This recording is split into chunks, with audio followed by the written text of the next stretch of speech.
Welcome to warm and sunny Riverview Health Stadium, home of the Westfield Shamrocks. My name is Evan Cummings. I'm joined by my partner, Aiden McNally, and we've got a game for you. It's the battle of the powerhouses in 6A. Behind 6th-ranked Westfield stands a strong offense headed by gunslinger Cole Ballard, who's had a solid season so far. They face off against 2nd-ranked HSE, headed by senior Ty Bradle. Yeah, a great game in store for us today. Two teams with two great seasons so far, but this is by far the hardest game for both of these teams here today. Last week in their game at the Beaver of Noblesville, Westfield walked off the field with one more win in the win column, but only by a yard. 34-33 was the final score after Noblesville star running back Logan Schaffner failed to break the plane on that two-point conversion to take the lead with 45 seconds remaining. Cole Ballard had a perfect QBR rating in that game, along with an astonishing performance by the Rocks offense overall, notching out 428 total yards of offense. HSC, on the other hand, also took a W in their Week 4 Mudsock rivalry matchup against the Tigers of Fishers, also barely scraping by with a 1-point overtime victory.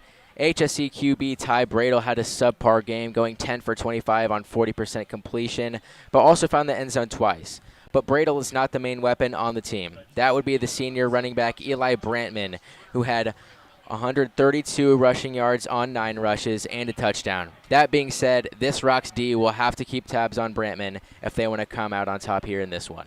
On the home side of the stadium, it's the Westfield Shamrocks. This week, the Shamrocks look to remain undefeated in conference play. Cole Ballard has done an amazing job at leading the Rocks to a 3-1 start.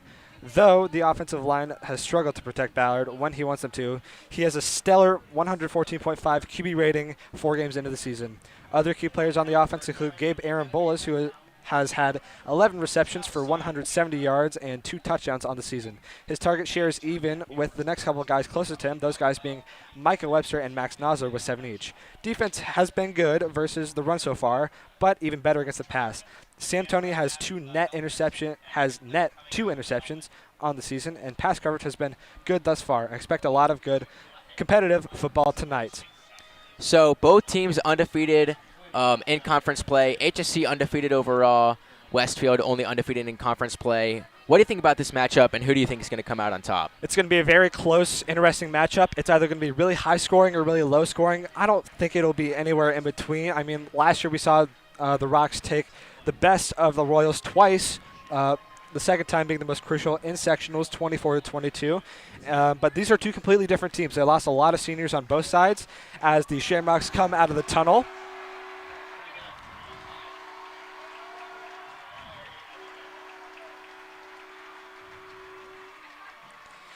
It is going to be a very evenly matched matchup today, and I think it'll be great. I think Westfield will come out on top. I can't remember what I said in the Shamrock Sportscast for my score prediction, but it was probably something close to 48-45. Definitely. Now here's your pregame injury report. Dylan Thieneman, the star safety, committed to Purdue, still out with that left knee injury, but we still don't know how many weeks he's going to be out. The starting center and the vital piece of the O-line, Mike Clifford, will be out for the season with a torn ACL. Sorry, go ahead. No, he tore that ACL in that game against Zionsville, if you remember, if you were watching that game. Patrick Schramm, after playing 1 snap versus Noblesville in a run play, will be back and ready to play a big role this week. I think we'll see a lot of Patrick Schramm. And then Mason Liskovitz, after being injured since Lawrence Central with a concussion, he returns after passing his concussion test on Tuesday. And he's a huge piece for the O-line. Mason Liskovitz, huge guy, suffered that concussion against LC. So last week, Cole Ballard was playing against Noblesville without Michael Clifford and Mason Liskovitz, which was almost didn't pan out too well. Mason Liskovitz here, the senior, 6'2", 310 pounds. So he is a force to be reckoned with, and if you're the defensive line, you definitely don't want to be matched up against him. He's a big body for sure, and that's what Cole Ballard likes. He likes to, have a lot of protection. Recently, he's been kind of griping and groaning about not having enough protection in his offensive line, but now he seems to have that in bountiful selection. As we're almost about underway here at Riverview Health Stadium.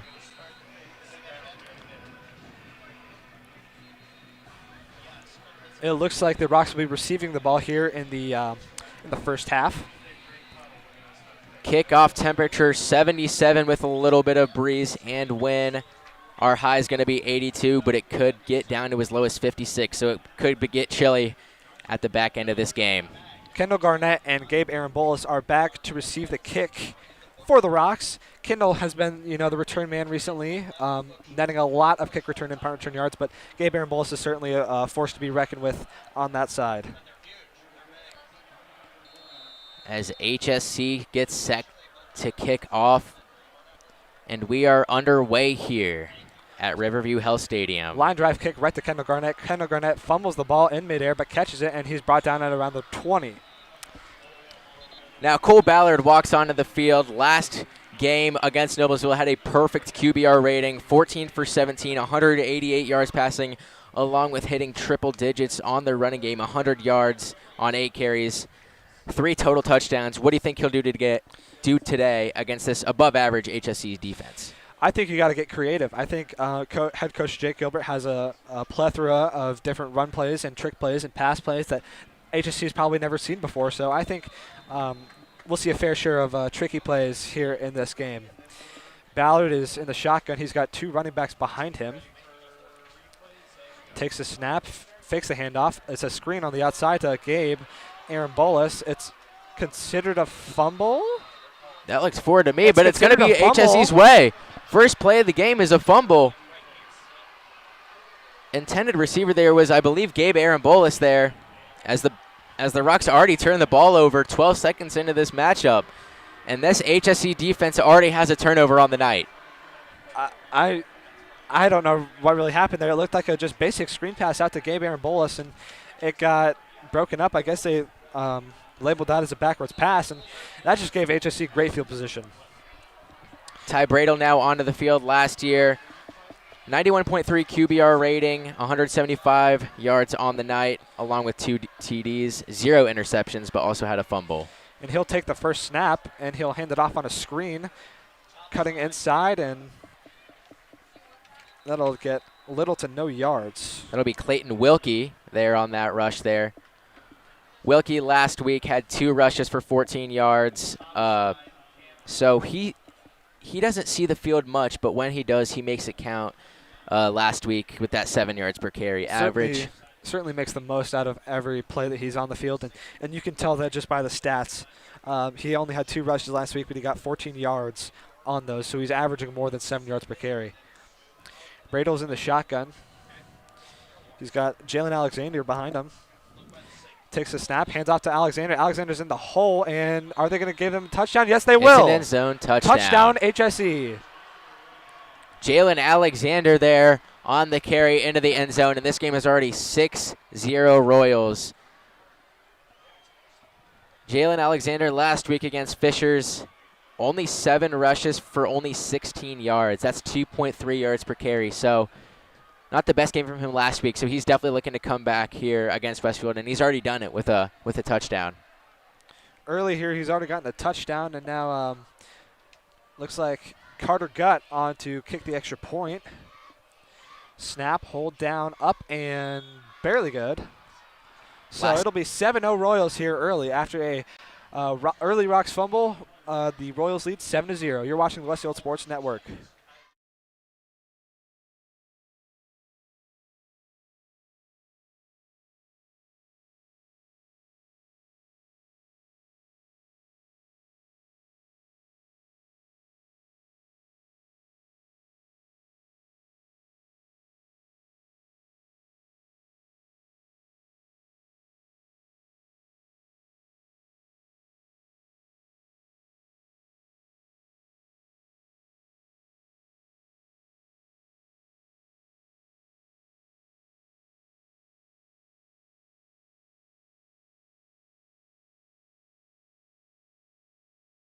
.58 seconds into the game, and we already have a touchdown, and it's by HSE. Only had about 11 or 12 yards before they had to get into the end zone after a Cole Ballard miscommunication, threw it backwards on accident. It was a fumble. And this HSE student section is absolutely getting rowdy right now. They always travel well. They traveled well last year, and they traveled well this year. So Carter Gutt on to kick off. Here for the second time to the Rocks. This one's a high, deep one, and Kendall will get it again. He's going to take it out from the 10, cuts outside, inside, and he's got some room to run down to about the 29-yard line. And that's one of Garnett's best traits as a rusher and a returner. He's so shifty, can change whatever direction, whatever time, and he's a beast. And he's only, I think, 5'7".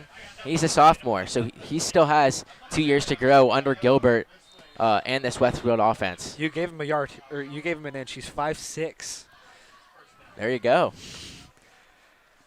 Quite talented. Ballard in the shotgun. 3 wide receivers on the top of your screen. Gets the snap, hands it off to Garnett. Garnett up the middle for 2 or 3 yards. Judah Parker on the tackle there for HSE. Second and about 8 or 7. And that's one of the best traits of this HSE defense. They know when the run is coming, and their run defense is probably one of the best in the HCC this year so far, and that's one of the big reasons why they're undefeated. Ballard already has a fumble tonight. He does not want to throw an interception.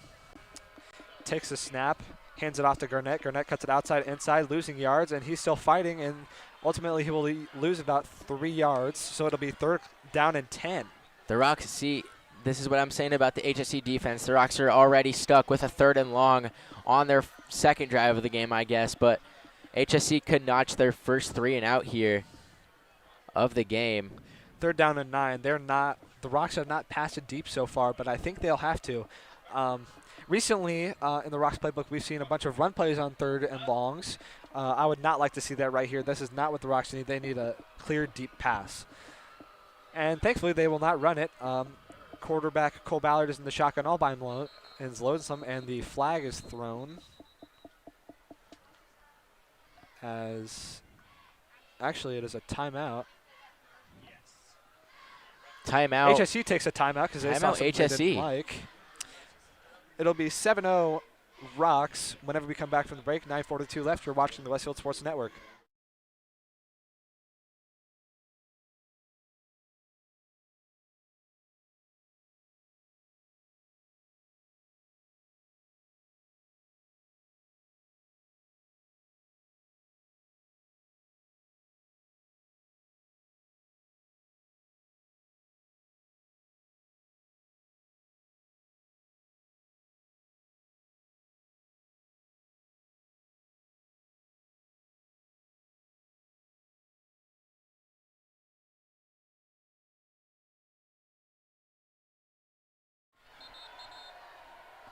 Back from the timeout break here. Cole Ballard has gotten himself into a sticky situation. 3rd down and 9. Historically, Westfield has not been good on 3rd and long situations. They're just looking to put it closer and maybe go for it. Garnett is in the backfield behind Cole Ballard. Ballard takes the snap. He's looking deep. He's got someone. That's Max Nosler, and he'll get the first down, but there's a flag thrown. And Max Nosler over the middle yet again. He has been amazing on those little routes, those medium length routes. He had a 70-yard touchdown, if you guys remember, in week 2 against LC. And he hasn't really done much since. He hasn't really done much since, but he's very useful for big plays like that, as he was actually just seen limping a little bit back to the line of scrimmage, but he moved the chains for Westfield. Penalty on the Rocks will give them 3rd and 14 from their own 20-yard line. They got a ways to go here if they want to get another first down. What's been successful for them is the tight end seam over the middle if they like the coverage. So they'll see what they can do. Chase Foreman motioning on the top of your screen. They are running a 2 tight end set. Ballard and is lonesome in the shotgun. He'll take the snap. He's looking. Over the middle, Maximus Nosler, pass broken up, not intercepted, broken up. And that was a clean break up there by the Royals, it looks like number 42, Christian Miller. And so that'll send on Brody Bame and the Rocks punt team. Christian Miller last year, 1 solo tackle, 3 assists, 4 total. He's a big part of this HSE defense, and he definitely is going to be a huge piece on if they win this game or not. And he definitely has some plays defended against Fishers. Brody Bame back to punt. He does. It's a high punt. It's going to about the 45-yard line, and it bounces more. And picked up by the returner and absolutely swallowed by rocks. Not really sure what the HSC player was doing there. That'll be Christian Wilkie on that return, but he got tackled for a loss of about 2, and HSC defense is going to set up shop here at the 31-yard line. You're watching Westfield Sports Network.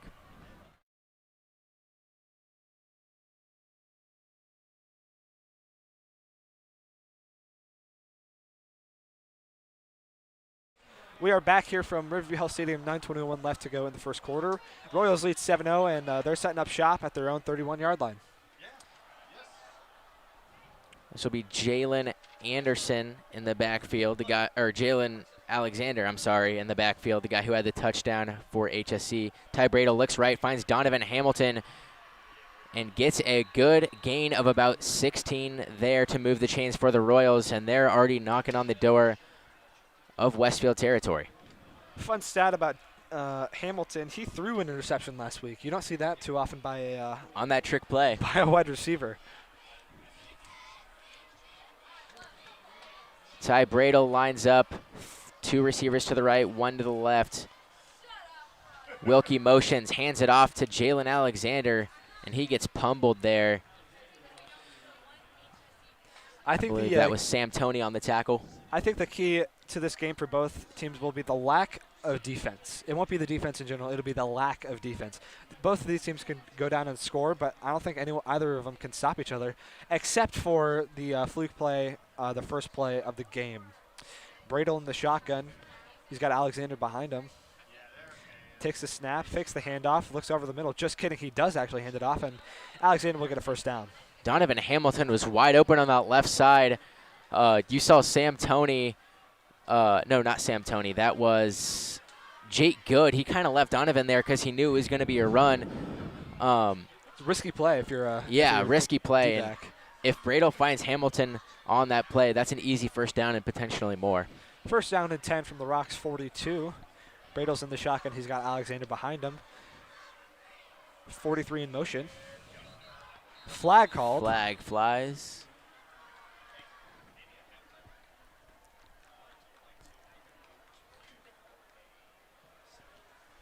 Looks like it's going to be on HSC, and they'll go back a little bit. And this will set up about 1st and 15 on the holding penalty. Or on the false start, I'm sorry. It's something like that. You know, it's a penalty's a penalty. They're both cost the same amount of yards. I'm not so sure about that. I think holding's a little bit more, but first down and 15. Bradle takes a snap. It looked like the line went early. Alexander bounces it to the outside. He has some room. Gain of about 3 yards, and it'll be 2nd and long. Yeah, great run there by Jalen Alexander to pick up a decent gain there. That'll be Charlie Dager on the tackle, who's been magnificent so far this year. And Jalen Alexander's just adding on to the rush total. Last year he only had 7 rushes. Pretty sure he's up to 5 right now up in the first quarter. 1 wide receiver onto your bottom.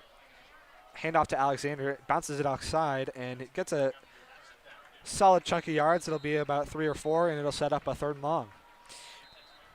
And they just keep handing it off to Jalen Alexander. What HSC is doing is they're trying to establish this run game early because they know if they can, it'll set up for great opportunities later in the game. Vecna Bell's chiming. It's 3rd down. 3rd and about 8 for Ty Bradle and the Royals. On the bottom of your screen, it is Hamilton trying to get the Rocks off guard, but it will not happen. As this is the first time we see Eli Brantman in the backfield, who had the 14.7 yards per carry. Handoff to Brantman up the middle. He won't get there. Fighting, and does not get the first down. So it'll be 4th down and short, and I'd imagine that they'd go for it here. You're in an uncomfortable position where you don't want to kick a field goal and you don't want to punt. So I think they're going to keep it on the field here. And they will. It is 4th down and about 3. Yeah, Carter Gutt, the kicker for HSC, he's good, but I don't know if he's 45-yard field goal good. So that's why they're going to keep Bradle on the field here to try to pick this up and continue their drive here. Brantman in the backfield, Bradle in the shotgun. Bunch formation. Man in motion. Handoff to Brantman. Brantman's got a first down. And they pick up just a simple run up the middle. They pick up that fourth down very easily. Brantman was a beast last week. 9 rushes for 132 yards, 14.7 yards per carry, along with a touchdown. This is a guy that you need to watch if you want to win this game if you're the Rocks defense. He's known for the long runs, and we haven't seen that here tonight, but we might see it soon.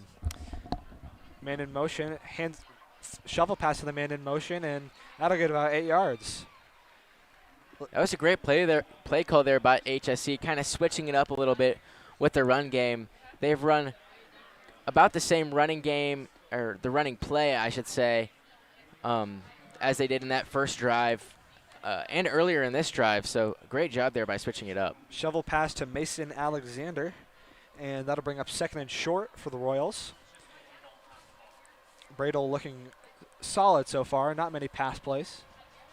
Speaking of Bradle, he will take the snap. Looks like the line went a little early, but they're not going to call it. Pass to Hamilton over the middle, and it is caught, and they are now well inside the red zone, threatening on a goal line trip. It'll be first down and 10 on the 11-yard line. Yeah, and Donovan Hamilton, number 1, that receiver, he's going to be a big threat to Westfield too. Last week, having 4 receptions, going 57 yards, and that 28-27 overtime victory over Fishers.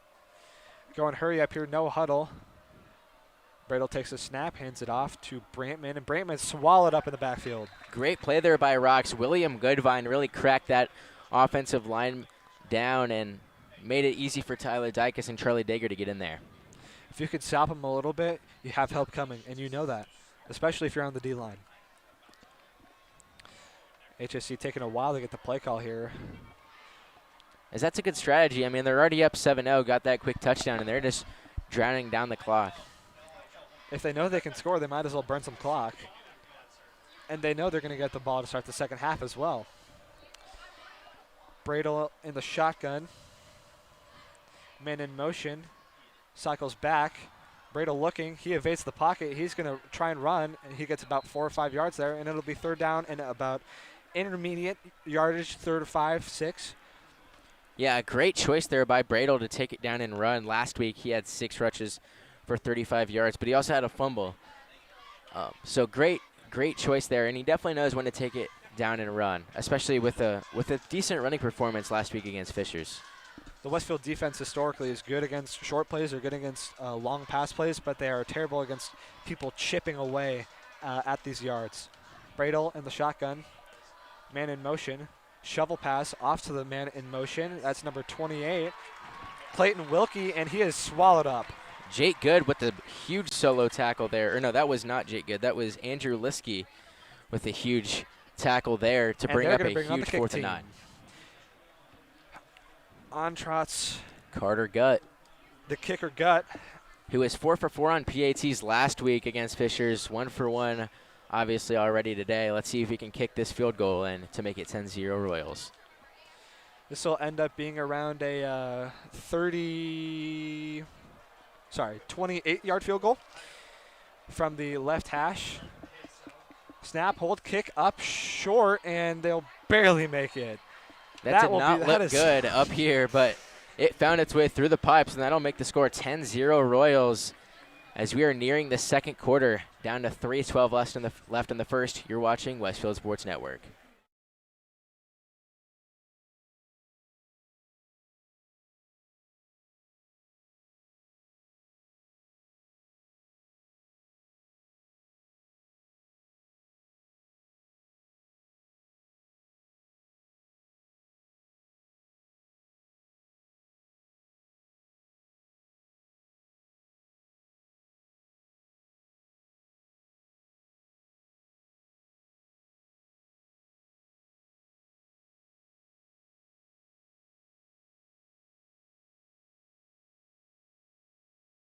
We are back here from Riverview Health Stadium.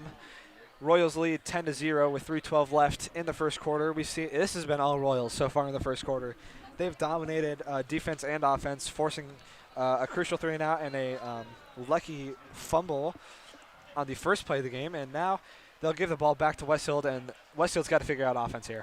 Yeah, absolutely. 2 very poor drives from this Westfield offense. After having 428 total yards of offense last week against a decent Noblesville defense. They're definitely going to need to step it up if they want to beat this Royals team. Gut to kick off from the 40. It's up and in the air. It's very short. Garnett will receive it around the 10-yard line, and Garnett's got a lane. Garnett goes to the 35 and fumbles. We've seen him have troubles with ball control before, but it is Westfield ball, and he takes it around to the 35, 36-yard line. Great blocking there by the special teams to get Kendall Garnett that gap. And if you're the O-line, if you're blocking for special teams, you need to get Kendall those lanes because he can definitely capitalize off of them and get you some big yardage. I think Kendall's more focused on being shifty than he is holding on to the ball. He had 2 fumbles last week, none of which were recovered by Noblesville, but the fumbles still happened, and they still count in the record books. On walks, Cole Ballard hasn't had the best game so far, but then again, the entirety of Westfield hasn't. Bunch formation up top. Garnett right next to Ballard. Ballard takes the snap, fakes the handoff. It's a screen over to Gabe Arambolas. Arambolas trying to find a lane. He does. Gets around 8 yards, 7, 8 yards, and it'll be second and short. And that's that same play they tried to run the first play of the game that didn't work out so well, resulting in a fumble with that pass backwards. But Cole Ballard got it right this time, finds Gabe, and Gabe goes for a good 6, 7 yard gain and sets this Westfield offense up for second and short. Agility is key, and also tight end blocking is key, especially on a screen, which Westfield has practiced very well this week. 3 wide receivers stacked to the right. Same formation just on the bottom of your screen. It's an actual handoff to Kendall. He evades a man, Oh. evades another man, and will get around 1 yard, maybe no gain, and it'll be third and short. And that's the shiftiness of Kendall Garnett working its magic there.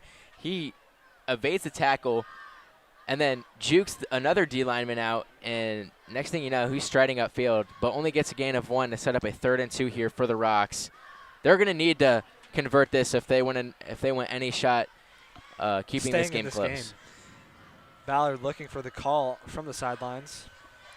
15 seconds left on the play clock. They got plenty of time. 3 wide receivers down on the bottom of your screen. Pass, handoff to Garnett. Garnett up the middle, pounces it outside, and he'll get the first down. Huge first down there for Kendall Garnett. Last week, a huge game for him, 47 yards and a touchdown to go along with it. And ever since the department of Terry Williams, who you guys saw in that LC game, he transferred back to Indianapolis. Kendall Garnett has stepped up and been a huge part of this Westfield offense, only as a sophomore. Garnett comes off the field, and it is now Ballard back in the shotgun. 1st and 10 from the 49-yard line. Pass looking to his left side, fires over the middle, caught by Maximus Nosler. Nosler fighting for a first down, and he might just be a couple inches short. They might give it to him, though. Nope, they're going to move the chains. Great play by Max Nosler, and we see he's going to keep getting targets. He's already gotten targeted 3 times this game. Last week, I think he only got targeted once. So I guess Gilbert is starting to implement him more in the offense as we go on towards the end of the season. As Kendall Garnett trots onto the field, that's Patrick Schramm right by Cole. Patrick Schramm has been out with an arm injury. He's finally back today against HSE. Last week he was only in for 1 play, but it was a run play against Noblesville. The score is 10-0 Royals. You're watching Westfield Sports Network.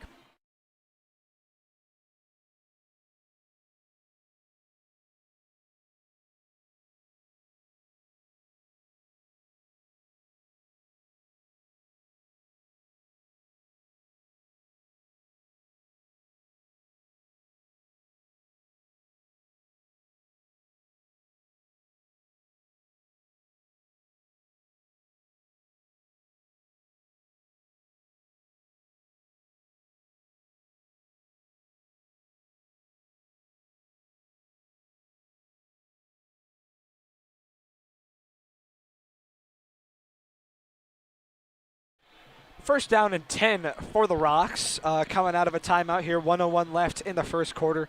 This first quarter is blown by fast, but there's been so much action so far.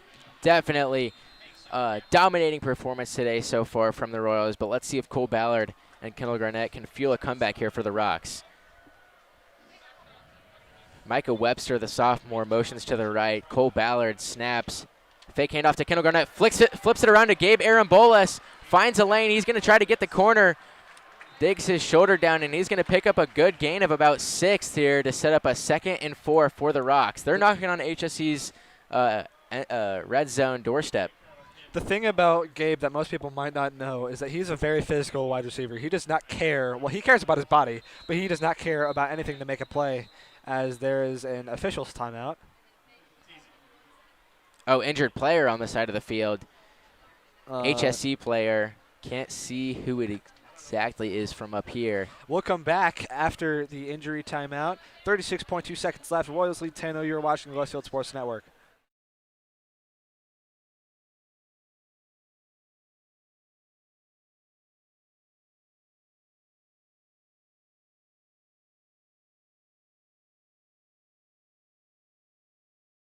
We're back live here. Second down in intermediate range. 2nd and 5. Aiden, take the play-by-play duties away.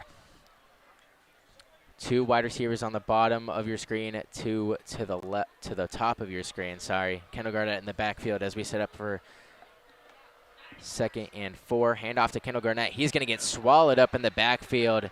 Great play there by number 46. That's going to be Judah Parker, who already has 2 tackles in this game. One of those being tackles for loss, as you just saw there. Last week he had a pretty good game. 7 total tackles, 1 solo. As this will set up the Rocks for a 3rd down that they do not want to be in. They have to get this right here if they want to stay in this game. Yeah, absolutely. As they're actually going to wind down the clock, and that's going to be the end of the first quarter. Royals up 10. Cole Ballard facing a 3rd and 5. You're on the 36. This is probably going to be around a 50-yarder. I don't know if Brody has the leg for that. 4.5-star kicker, but I don't think he can do that. So you're definitely going to have to pick up the 1st down here. But you also might be down in 4-down territory. If you don't pick up this 1st down here, if you're Westfield, do you go for it on 4th down? I think you do, only if you're within 1 or 2 yards. I wouldn't do anything necessarily tricky on 4th down, but I definitely would have confidence in my team that you can get it from a 1 or 2 yard range. Me too. I think I'd definitely go for it as well, especially if it's only like a 4th and 2, maybe 3. As we're still in the huddle, HSC defense is ready to go, but they got a game plan for this huge 3rd down here. As Cole Ballard, Kendall Garnett, and this Westfield offense will trot back onto the field to see if they can make this game a little bit closer. Let's see what wide receivers are going to be on here. Let's see. We got Schramm. We got Gabe. We got – who else we got? I think that's it. Oh, and we have – looks like Micah Webster. The deadly tight end duo of Micah Webster and Max Nas are also out there, along with Kendall Garnett, the running back, running a shotgun formation on the top of your screen. He'll snap it, looking left, and he's still got pressure, evades pressure, looking deep, and it is caught! Oh, never mind. I called it prematurely. I'm sorry about that. Intended receiver on that play, Patrick Schramm, who I was just talking about, who just came off of that arm injury. First target of the season there. He had it, but sadly dropped it, and this will bring up 4th and 5. And Gilbert is going to keep Cole Ballard on the field here, or maybe not. No, they'll keep Cole Ballard on the field here. So it's going to be 4th and 5. You got to have a dang good play if you're confident enough. I mean, granted, you don't have any points, so you need points, at least before you go into the half. But still, you got to go for it here. Ballard is in the shotgun, looking. He's surveying. He has pressure. He's going to run it himself. He's going to get the 1st down. Got that baseball slide. Learned that during the baseball season, and it's 1st down. And that's where Cole Ballard's mobility really comes into play. That's why he picked up 100 yards rushing last week against Noblesville. He just knows the perfect time to take it down and run. And with Cole Ballard, that's the versatility in your offense that you're going to get. Haven't seen a whole lot of his mobility tonight, only because he hasn't been on the field a lot to see it, but he makes do with what he can do. Garnett is in the backfield behind Ballard in the shotgun. Aaron Bowles on the bottom of your screen, 2 wide receivers up top. Pass for Ballard, trying to evade pressure, and that'll be a QB hit and a sack. That'll be number 93, Carter.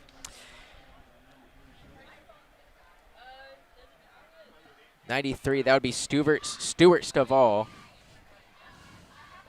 the D tackle. He's a senior. HSC changes their number every week. Ballard's in the shotgun. Garnett is right underneath him. Yeah, you can plug in. Ballard takes the QB, keeper and just gets absolutely railed by number 46, Judah Parker. He was in there quicker than you could say hello. And that's two sacks, 2 tackles for loss back to back.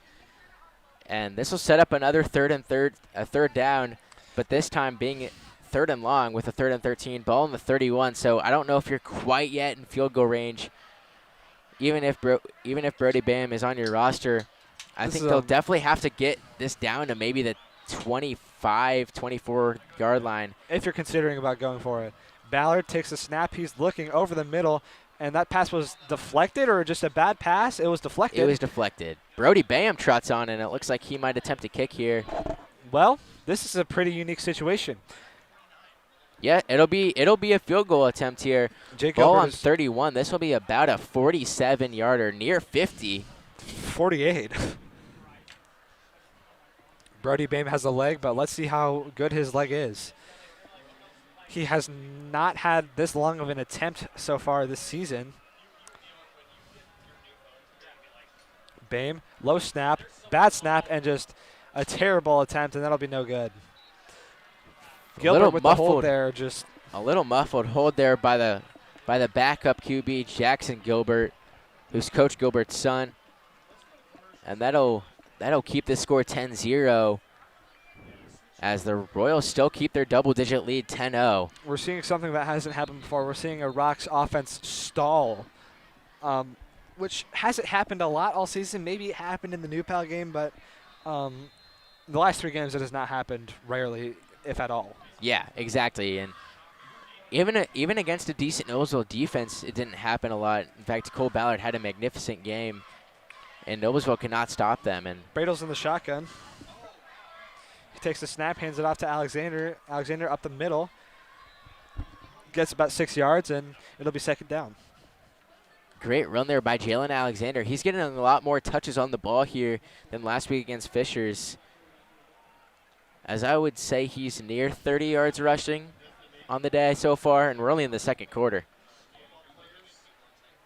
Alexander's still in the backfield. They might just feed him all night.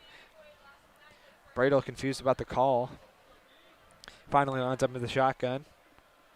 Takes the snap, hands it off to Alexander. Alexander on the outside. He gets the 1st down and more.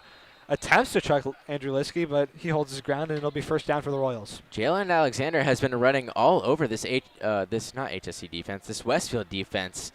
And he's actually a big part of why they're already up 10-0 is his ability to establish the run game early.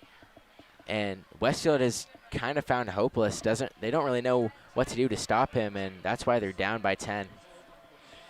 Westfield is usually good in the 1st half, but they're going to need to come up big here late into the 2nd. Bradle takes a snap, hands it off to Alexander up the middle. Fetrolini had a hand on him, but lost him in the grip, and it'll be 2nd down and about 7. Yeah, Jalen Alexander trots off the field for the first time in a while. He's had a magnificent game as 33 is now in at running back. That'll be Azaria Wallace, who also got a few touches last game against Fishers. 6 rushes for 18 yards and a touchdown. 2nd and long here for Bradle. Bradle hands it off to Wallace, and Wallace will try and cut it outside, and he'll get eaten up really quick, and it'll be 3rd down. William Goodvine on the stop there, the junior, who's been a huge piece of this Westfield D.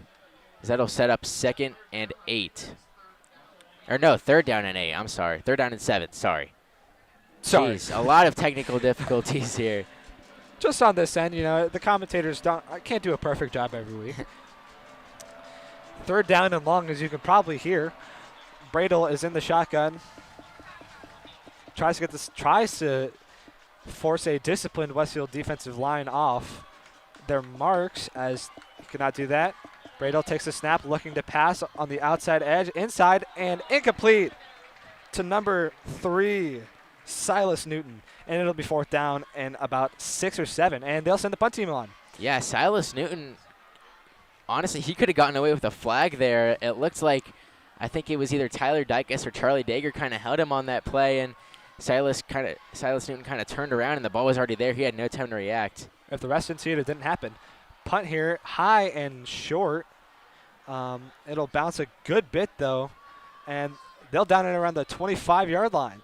So a short punt ended up bouncing pretty good, and it'll be Westfield ball. 7:56 left in the half. Royals lead 10-0. You're watching the Westfield Sports Network.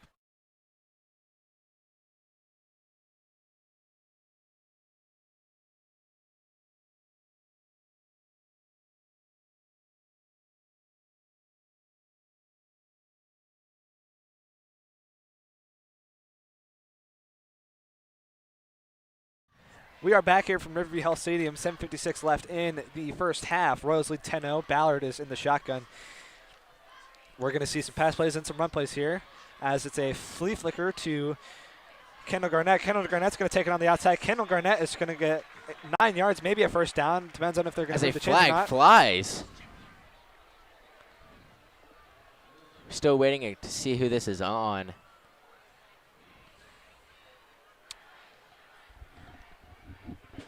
Flag on the play. Otherwise, a good run by Kendall Garnett there. Yeah. And that's something we haven't really seen from Kendall Garnett yet today. There's a huge break on the run there as they put the flag back in the pocket, and this play. Let's see the call from the official. Oh, here. no, they're moving this back. Holding on the offense.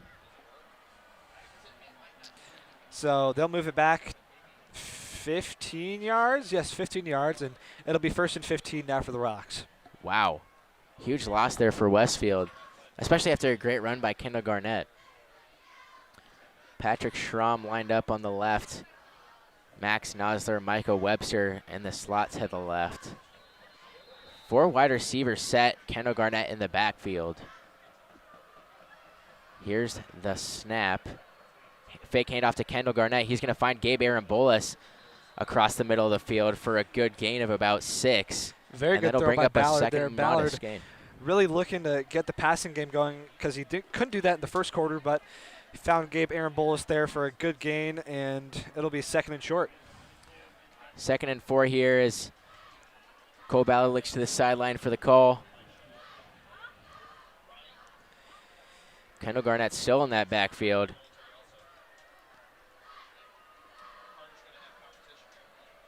Here's the snap, handoff to Kendall Garnett, and he just gets torched in the backfield for a loss of about 2 or 3 here, and this will set up a 3rd and long. Absolutely nowhere to go there. I mean, you can't really do anything about that.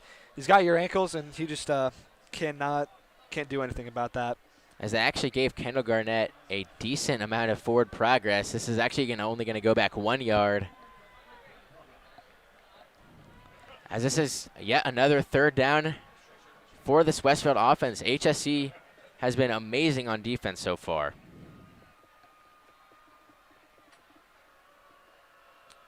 Here's the snap. Cole Ballard's getting the field, finds Gabe wide open over the middle. They're going to say he caught that, and that's going to move the chains for the Rocks. Great play there. Great adjustment by Gabe Arambolas. It looked like it skipped the ground, but I guess not. You know, Gabe Arambolas is just one of those guys that can make a tough call seem really easy for the officials. Kendall Garnett walks onto the field as Chase Foreman walks off. Foreman's been one of those amazing backups that's really a key piece to the team, given the one's a break, and he's one of the top 2s, I think, on this team.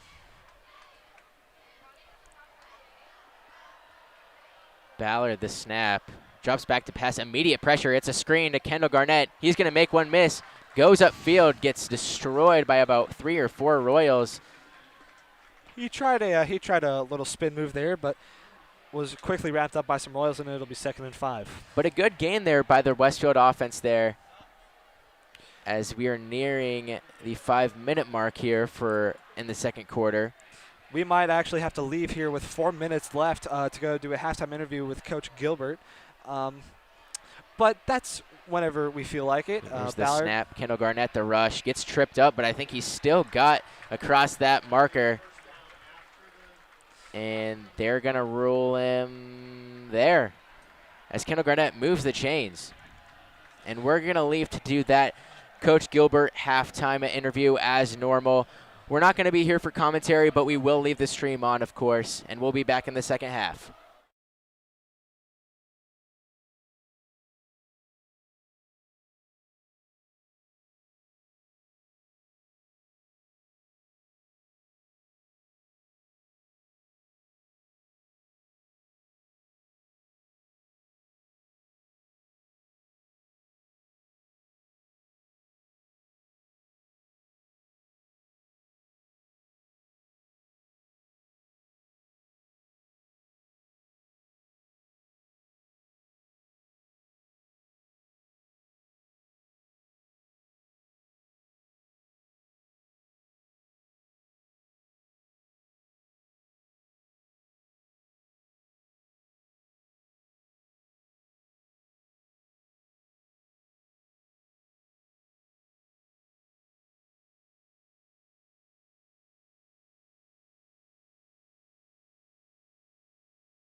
The Westfield Washington Schools Distinguished Alumni Hall of Fame Award honors alumni whose meaningful character exemplify outstanding achievement in their life work and their service to their communities. The honorees' spirit and leadership, worthy of recognition, have inspired praise and gratitude from many peers. Please direct your attention to midfield. We are excited to honor one outstanding individual at this time. Irvin Armstrong was born on March 7, 1892. Irvin, his parents, and 4 brothers were members of a farming settlement in Atlanta, Indiana, known as Robert's Settlement, which was established by a few people of color in North Carolina in 1835. Armstrong Park on Countryside Boulevard is named after Irvin and his family. According to interviews, Irvin graduated first in his class from Westfield High School in 1910. After receiving his high school diploma, Irvin completed a 12-week course in education at Indiana University and was offered a job in Hamilton County at Robert Settlement's one-room schoolhouse on the block, where he instructed 18 students in 8 different classes. He taught 1 term before returning to Indiana University to finish his degree in October of 1915. During the time he was at IU, he took a leave of absence to teach school in Indianapolis. In the end, Irvin not only completed 4 years of college, but also taught 2 years of school in 5 years. While at Indiana University, Irvin became an early initiate of Kappa Alpha Psi fraternity and helped the historically black fraternity become recognized as a Greek-led organization by the university. Irvin would later become the 2nd Grand Coach, the highest ranking office that can be held in the fraternity, and was instrumental in organizing various alumni chapters. In 1941, Irvin was elected Grand Chief of Exchequer to the Grand Board of Directors. Irvin received the fraternity's Laurel Wreath Award with the Diamond Jubilee Partnership in Indianapolis in 1986. Irvin accepted teaching posts at several schools in Indianapolis after graduation. While teaching at school number 17, he was inducted in the U.S. Army and was stationed in France, where he served in the 351st Field Artillery Regiment, which was part of the segregated Black 92nd Division. Eventually, all of the Armstrong brothers served their country during World War I, garnering their mother Sarah the distinction of being the only Indiana mother to have 5 sons in uniform at the same time during that period. After his Army service, Irvin briefly returned to his former teaching post before accepting a job in Chicago at Liberty Life Insurance Company, the first black-owned and operating insurance company in the northern United States, in 1921. He practiced insurance sales until 1928 when he decided to return to education to teach in the history department of the newly built Episcopal High School. Irvin would eventually become the chair of that department while earning a Master of Science degree in Education at Butler University in 1950. He ended a 45-year teaching career on August 24, 1973, at age 81. At that time, Irvin estimated in a newspaper interview that he had taught conservatively about 15,000 students, including NBA Hall of Famer Oscar Robertson. Upon retirement, he stated, "I take the most pride in having been able to touch people's lives." A centenarian, living to the age of 104, Irvin Armstrong passed away on March 10, 1996. Irvin is well-deserving of this recognition thanks to his work ethic, leadership, patriotism, and ability to use education and teaching as tools to uplift himself and numerous students that he instructed. Here to receive the Distinguished Alumni Hall of Fame recognition at this time, on behalf of the late Irvin Armstrong, is Mrs. Leslie Davis. Leslie is a descendant of Robert Settlement and a 4th cousin of Irvin's 2 times roommate. Please join us in a big round of applause for Leslie and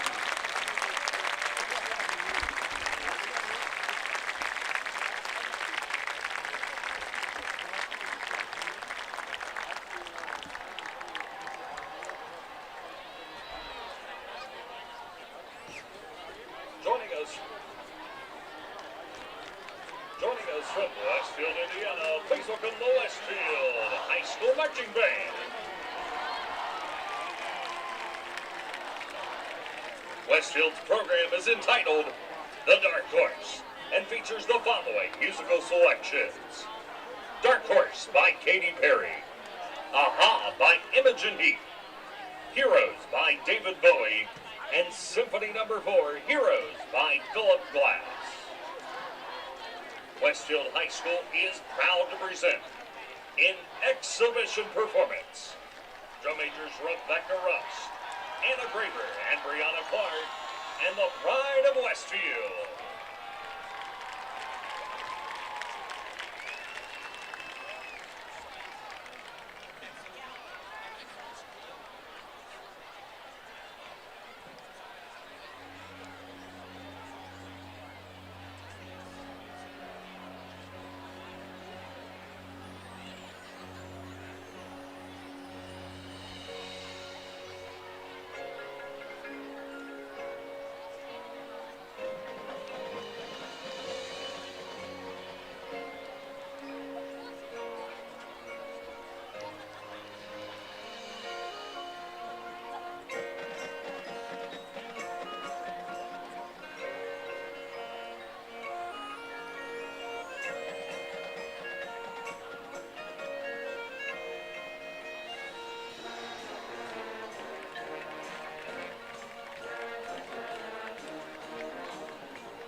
Evan Cummings here with head coach Jake Gilbert. Coach, you had a rocky start to the game, but you fixed it later on in the half. What are you going to do to make sure that you can have an electric start to the second half?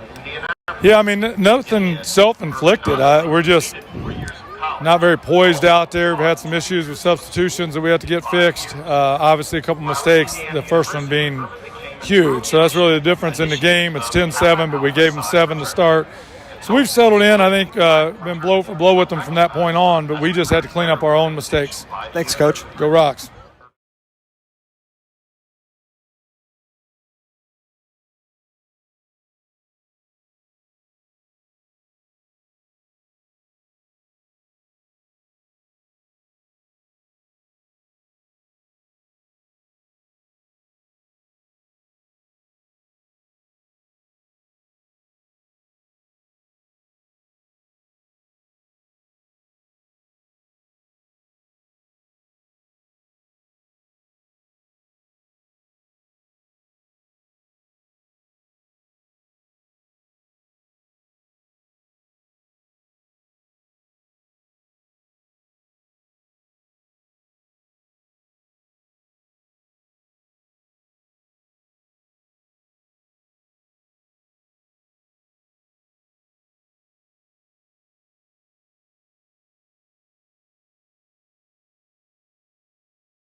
We are back here for second half action. The second half is getting underway. The HSE Royals lead 10-7. We missed a lot in the last 5 minutes of the first half. Aiden, what'd you like there? Yeah, very defensive-sided game from both teams. Westfield defense playing well, HSE defense playing just a little bit better, and that's why they're up 10-7. First play of the game, Cole Ballard kind of slipped up a little bit, threw that ball backwards on a bubble screen, and Gabe Aaron Bullis dropped it. Ended up being a fumble, resulting in a Royals touchdown just about 40 seconds later to put them up on the board early, and that's really what is hurting the Rocks right now. Had that not happened, I feel like the Rocks would have momentum, a lot more momentum coming into the second half and definitely having the lead for sure. Westfield scored 6 points in the second half against Noblesville last week, and HSE scored 7 in regulation. So we are set up for a not-so-exciting second half, but you never know. This could change. These are two completely different teams than who they each played last week. Brody Bame to kick off. He gets set, kicks off. Shallow kick. Right side, lets it bounce as it looks like Alexander's going to return it, and he gets nowhere. Inside the 20-yard line, the Royals are stopped, and the Rocks defense will now trot on the field. Correction, that was Clayton Wilkie on the return. Wilkie actually had 2 returns for punts last year. He's usually not on for kick returns, but he's usually back for punts. He had 2 punt returns last year for a total of 14 punt returns yards, which actually isn't that bad at all, considering punting gets less yards than kickoffs. Bradle is in the shotgun. HSE kind of stalled their drive to end this first half. It's a handoff, wide open space for Wilkie, and he'll get up to the 39-yard line. What a run by Clayton Wilkie. And that was just a beautifully drawn-up play there by HSC, getting Wilkie open, finding him the lane, or helping him find the lane there, and that results in a first down and to start of what looks like a successful drive so far. Coming in hot is the Royals offense as Bradle gets a snap, and it looks like there's a flag on the play. Could be on the Royals for illegal man in motion. I would believe this will come back and be on the Royals here. False start on the Royals. So that'll take away 5 yards, and they'll have to start from 15 yards out. Aiden, in the first half, what surprised you about the Rocks?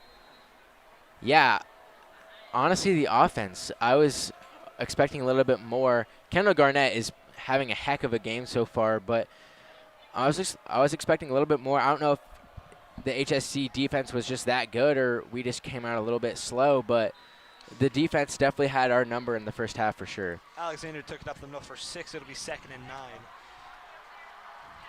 9. The distribution between Jalen Alexander and Clayton Wilkie and Azariah Wallace is really what's key to this HSC's offense. I believe I see AC Wish down by the student section. Wilkie will take the handoff on the outside edge, and he's still going. Shed a tackle, and it'll get a first down. It kind of looked like Wilkie wasn't supposed to get the ball on that play. It looked like it kind of trickled out of Ty Bradle's hands straight into Wilkie's hands, but I guess it worked because it got them a first down, and they're knocking on Westfield territory. A key for Westfield that could win them the game is the student section. If they focus on the game more and did not focus on AC, they could probably get Westfield back in this game momentum-wise. First down and 10, handoff to Alexander. He'll get a couple yards, and it'll be 2nd and long.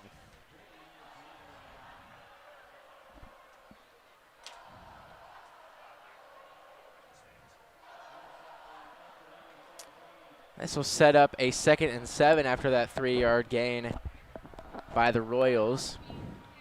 They're now in Westfield territory. 4 receivers out. 3, I'm sorry. Eli Brantman motions to the left, takes the handoff. He's going to go left, gets smothered by Tyler Dykus there, and that'll bring up a 3rd and very short. Something that the Royals have worked on so far this half is trying to include plays that has not been used tonight. And I don't think the jet sweeps have been used so much tonight by HSC, at least in the first half. But we're probably going to see a lot of that here in the second half. 3rd and 2 here. Ty Bradle under center.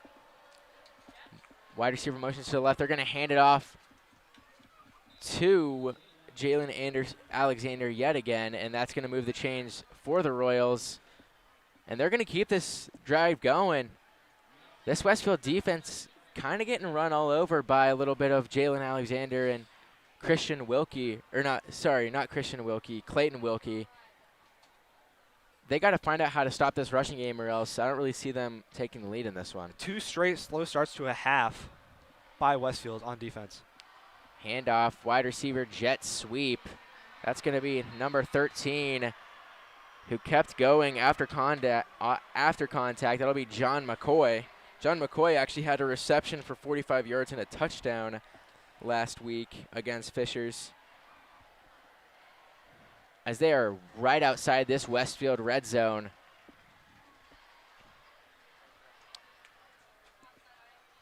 Three wide receivers set. Jalen Alexander in the backfield behind Bradle. Here's the snap. Fake handoff to Wilkie. Donovan Hamilton on the reception. We haven't seen too much of him at all today. I was expecting a little bit more from Donovan Hamilton.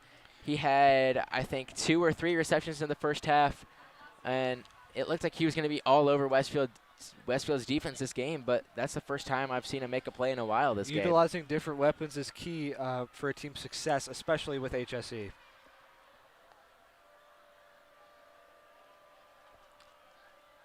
Christian Wilkie in motion. He's not going to get the handoff. It's going to go to Jalen Alexander, and I think he is going to bull his way through the first down marker, and he's going to move the chains again for the Royals as they're now in the Westfield red zone. Alexander is just a cannonball out there. He just dives into any hole that he really sees, and that's what gets him a lot of yards, and that's what's going to keep pounding the Westfield defense. HSC, their 3rd trip to the red zone today. Wilkie in motion yet again. Bradle looking over the middle. He's going to find Donovan Hamilton. Hits his hands, but he's not able to reel it in the end zone. Ty Bradle threw that a little bit in front of Hamilton, and that's going to result in an incompletion and bring up 2nd and 10. Would have been a tough catch and would have gotten the HSC fans excited for sure, but you know, you try a pass play every once in a while and it just doesn't work, and they might go right back to the run. HSC looks to the sideline for the play after that potential touchdown. 3 wide receiver set. Wilkie again in motion. It's actually going to be a handoff to him this time, and he is going to get tackled in the open field by Andrew Liskey, and that'll bring up a 3rd and 2 here. Micah Webster onto the field for the Rocks. He's a bit of a two-way player himself. Micah Webster is on as Brady Cobb sprints off here on this 3rd and 4. And if they don't get it here, do they go for it or just take their 3? It really depends on what HSC's head coach is going to try and do here. Eli Brantman handoff. He's going to get the corner on Micah Webster, and I believe that's enough for the first down. We'll see. No, he's just short. 4th and inches here for the Rocks. This is huge. They're definitely going to go for it. I mean, you're Yeah. less than a yard away. It's just plow up the middle and see if you can get first down or maybe even a touchdown. Ty Bradle staying out for the 4th down play. It's going to be 4th and inches here. This is huge, possibly the hugest play of the game so far. Brantman again, not going to hand it off. They're going to get him to jump, and that's going to be a false start on HSC. We're still waiting to see who the false start was on. They could go either way, but I believe I saw the Westfield line. I believe it's on Westfield. Here's the call. It's on Westfield, so this will be an automatic first down for the Royals, and this will set up 1st and goal for the Royals at the Westfield 3-yard line. Tough penalty there to take if you're Westfield. Cannot be having those types of penalties. They're almost game-killing penalties. They may only cost 5 yards, but they can cost you a game. Wilkie in motion again. It's going to be a handoff to Jalen Alexander. He's going to find a lane, and he's barely stopped before he reaches the plane. Jalen Alexander has had a tremendous game so far. It takes about 4 Rocks to bring him down each time. As this will bring up 2nd and goal from the 1. I would think they're going to hand this off to Alexander, which they do. He's going to bull forward, and he is in the end zone. Make that 16-7 Royals as Jalen Alexander gets his second touchdown of the game as Carter Gutt trots on to make this thing 17-7. Great drive there put together to make a statement out of the locker room. Rock's got to come on strong here on offense, and they just got to see what they can do. If they can score, they have to focus on defense. Here's the snap. The PAT is good from Carter Gutt. He was 4 for 4 last week on PATs. He's 2 for 2 today on PATs. And as a flag flies late, this could be a personal foul and sportsmanlike conduct maybe. We'll check here. Interesting call here if it's on HSE. This might be enforced on the kickoff. This is going to be on Westfield. Yet another penalty. So they gotta go deep here to avoid it. They're gonna get a 15-yard penalty, I believe, for possibly roughing the kicker, or just another just a roughhouse penalty. So it'll cost them 15 yards for the kickoff. But and penalties have been a main problem for Westfield today, especially this drive in the red zone. They had a 4th and 1, and they jumped, and they got an automatic first down, which led to that Jalen Alexander touchdown. Cole Ballard had an up and down first half, but mostly up, at least towards the end. I do not agree with the call late in the first half of just kneeing it out. I would have at least tried to get some yards, maybe some points on the board, maybe a 3, maybe a 7, maybe a 6. Any points here in this Rocks drive will help. Yes. Because it's either now or never. Yes. As Gabe Arambulis and Kendall Garnett, the sophomore threat duo, are back to return this. They're going to be scary in about 2 years. Definitely the 2 vocal points in the offense. Wind flying a little bit towards HSE's side of the field. This will probably be a touchback since it is kicked off from the 45-yard line. Here's the kickoff. This is going to go straight into Gabe Arambulis' hands. He's going to bring it out of the end zone. Oh, nope, they're going to call it a touchback as Cole Ballard walks onto the field. And if you're Cole Ballard in this Rocks offense, you got to score here. That's period. That is crucial. I mean, if you want to stay alive in this game, you cannot turn over the ball. You have to be perfect. It is perfection from now on or until we are up by 30. That is the only reason why you shouldn't make a mistake. As this HSE defense is already ready to go as the Rocks break the huddle as they trot to the line of scrimmage. Kendall Garnett in the backfield. What else is new? Patrick Schramm and Gabe Arambulis to the left of Cole Ballard. And then the deadly tight end duo of Micah Webster and Max Knowles are out as well. Here's the snap. Handoff Kendall Garnett. He's going to get about 5 or 6 here. Great way to start the drive there. Good modest gain of about 6 from Kendall Garnett as this is going to bring up a 2nd and 4. Great run there by Kendall. I mean, he took a page out of Jalen Alexander's book and just went right up the middle and was running full speed, and no reservation there, no patience. He just took off. Same set this play as well, except Gabe motions this time. Fake handoff to Gabe. Cole Ballard wide open was Micah Webster, as so we thought, but number 10 on that HSE defense flew across that field, and that's going to be Mason Wright, the junior, there to break that pass up, intended for Micah Webster on that play, who surprisingly hasn't gotten any targets this game, but Micah Webster got, I think, 5 receptions last week for 40-something yards. So surprisingly, they're not putting him in the offense that much this game. The tight end seam run only works on a couple styles of defense, and Cole Ballard thinks it might work, but it never ends up working. And this is already 3rd down for the Rocks. Toss to Kendall Garnett to the left as he will get there. First down, but at a he cost gets of absolutely, a couple big hits.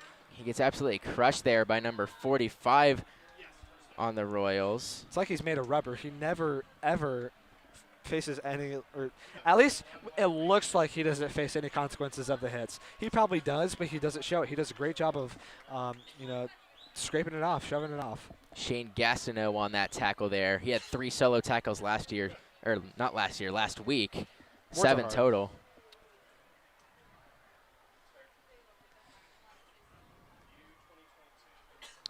Here's the snap. Handoff Kendall. He finds a little bit of a lane, but it gets shut down quickly as this will result in a gain of about 4. Bring up 2nd and 6 for the Rocks. For as quickly as he was swallowed up by the HSU defense there, he made a pretty nice gain out of it.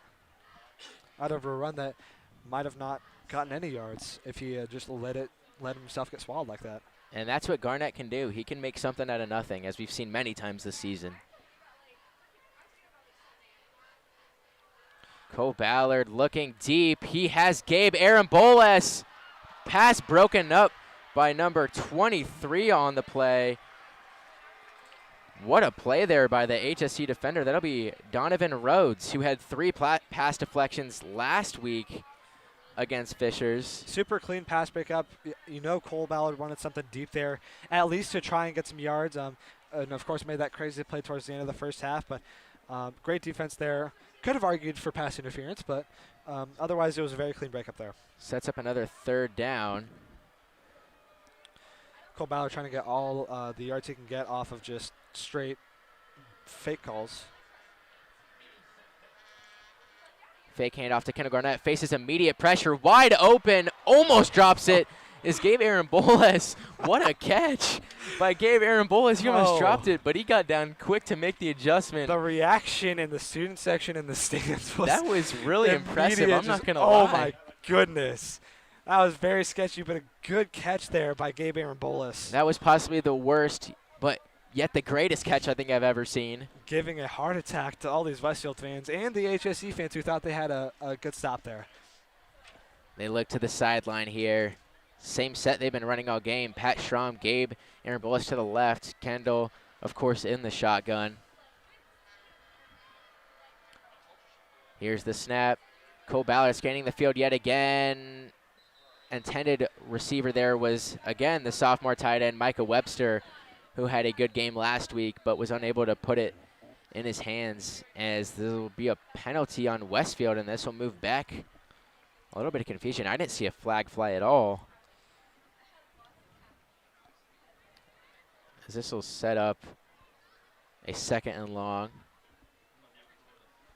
And penalties have been killing Westfield so far this half. 3 penalties already for a total of, I would about say, 20 yards. My goodness, how long was maybe this a little penalty? bit more. 1st and 26. Wow. For the Ballard's Rocks. got himself in a little bit of a hole here. I didn't see the penalty at all. I didn't even see a Can flag. they get 26 yards in 4 plays? With how short and minute this Westfield offense has been, it's going to take a lot to get them back on their side of the field. Here's the snap. Handoff Kendall Garnett. He's going to get swallowed up right at the line of scrimmage. Gain of maybe 1 yard. I get the idea of running a run play to catch someone off guard, but if it's 26 yards, you have to pass it. You have to. Yeah. Sometimes I do not understand the play calling of Coach Schlicker, but it could work. 2nd and 24 here for the Rocks. This has to be 2 passes, in my opinion. I don't know if you can afford to run the ball here, especially on this set of downs. As Cole Ballard takes the snap, looks left, intercepted by Donovan Rhodes. Chased out of bounds by Kendall Garnett.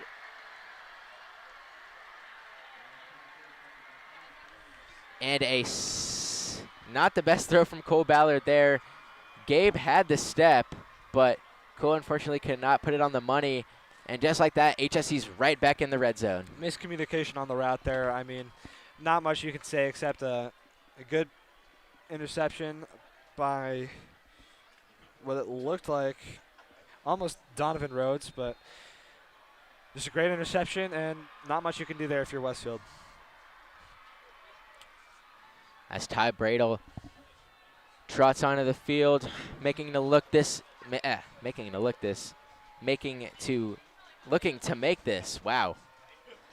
Looking to make this a 3-possession game here for the Royals. Wilkie in motion, handoff to Number 33 there. Big hit by what it looked like Tyler Azario Dykes. Wallace, who's had a few carries. Tyler Dykes and what it looks like Anthony Fetrolini and maybe Colton Vondershar got in on that. Huge play there, but the damage has been done so far in the second half already, and we're still have 3 minutes and 50 seconds left until the fourth quarter. Azario Wallace stays out in the backfield. Wilkie in motion. Looking end zone for Donovan Hamilton, a little bit too high there, as that'll bring up a 3rd and 9. Hopefully the Rocks can stop them here. If not, this could be ugly. Westfield's got to just focus on fundamentals at this point. Tackling, got to have good communication in routes. I mean, this is truly the first most discombobulated I've seen this Westfield offense this season. Gabe Arambolis in at cornerback on Donovan Hamilton. We'll see how that stacks You got to up. do what you got to do. Here's the carry by Azario Wallace, stopped 1 or 2 yards past the line of scrimmage, as this will bring up a 4th and 7. And on trots Carter Gutt, who's been perfect tonight. 2 for 2 on PATs, 1 for 1 on that field goal early in the second quarter. As a flag flies. In a perfect situation, Westfield gets a stop here and returns it for a touchdown, but the chances of that happening are very unlikely, as this penalty And this will be another penalty on Westfield. Just nothing is going Westfield's way. As this will not affect anything by the looks of it. I think maybe a sideline warning. Here's for Carter Westfield. Gutt for the kick. The snap, the hold, it is good. Chalk up 20 points for the Royals here, as Carter Gutt has been perfect tonight. Your Rocks 7, the visiting HSC Royals 20.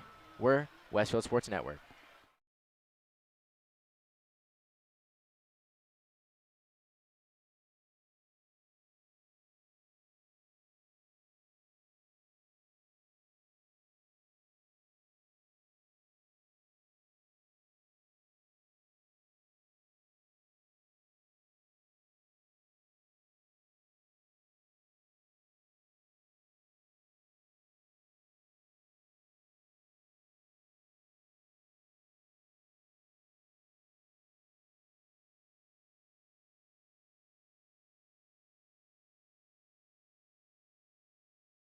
Going back. Royals 20, Rocks 20. Rocks 7, 3:07 left in the third quarter. The Rocks will receive the ball here. Royals have found something that Westfield hasn't. After an interception taken down to the 8 and a field goal by HSC, and Westfield looks to try and put something up on the board for the Rocks here.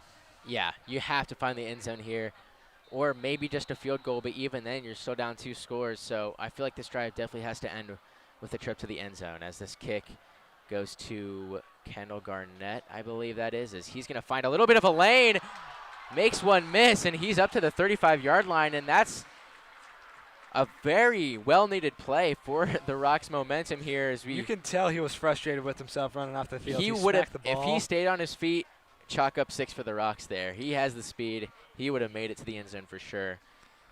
All he had to be was the kicker. Yeah. This Rocks drive will start from their own 35-yard line, but they gotta make a lot of changes, and they gotta score fast. Yeah. After that Cole Ballard INT, you have to come out on all cylinders. You can't be scared to throw the ball here just because of that interception. Cole Ballard was forced into a tough situation there on that 2nd and 24 play. As here's the snap, swing to Kendall Garnett, and he is going to get stopped around about 1 yard past the line of scrimmage, as this will bring up a 2nd and long. This Rocks offense really has to find something going. They got to find some play, some magic play that will get them at 20 or more yards, like they did in the first end of the first half with Gabe Arambolis.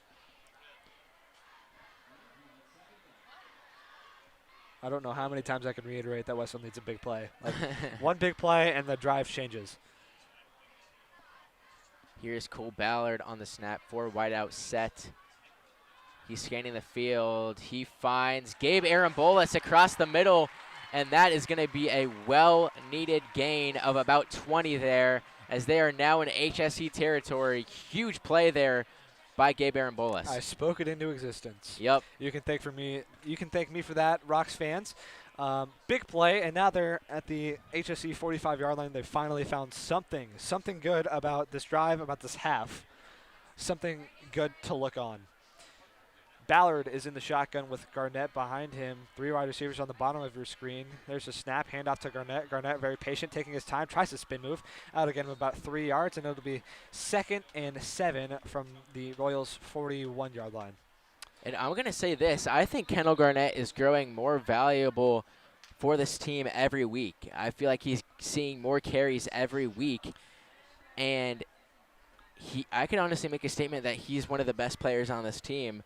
And if he's getting 20, 25 carries a game, that means you got to be doing something right in practice, in games, and coaches take notice of that stuff, and that's why he's seeing such good playing time. The shaken up Royal was Shane Gastineau, 7 total tackles last year against, last year. I pulled to you. I said last year when it was last week. Last week against Fishers, and this HSE defense has got to find something if they want to stop Westfield. You gotta stop them. Ballard in the shotgun, fakes the handoff to Garnett. Huge pressure. Ballard trying to escape, and he cannot. He'll be taken down. Great pressure there by the HSE defense. Kendall Garnett tried his best to block that flying linebacker in on the blitz. Just came in on him. The pocket collapsed so quick.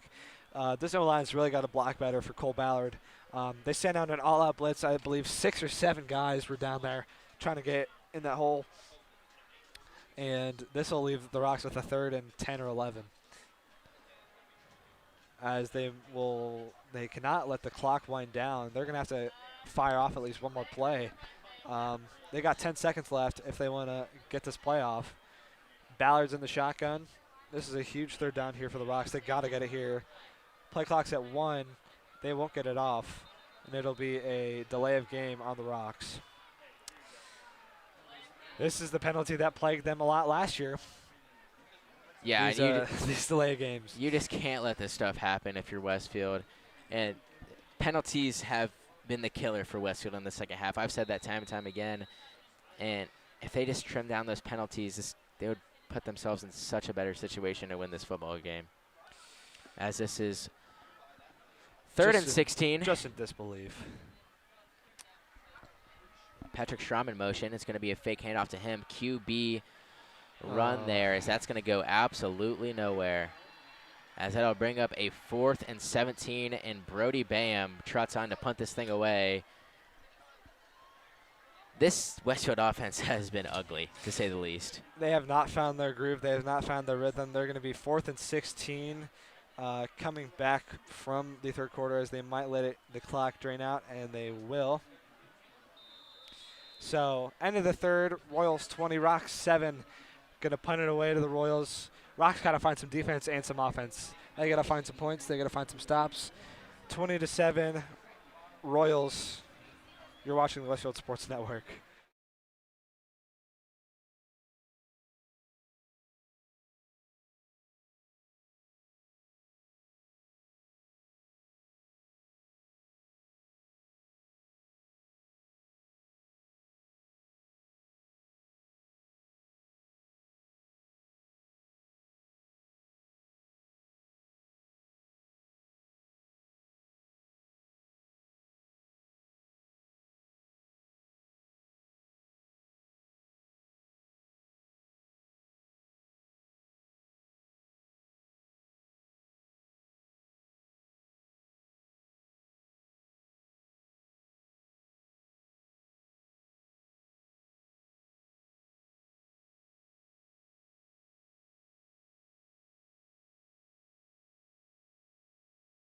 We are back here to start the 4th quarter.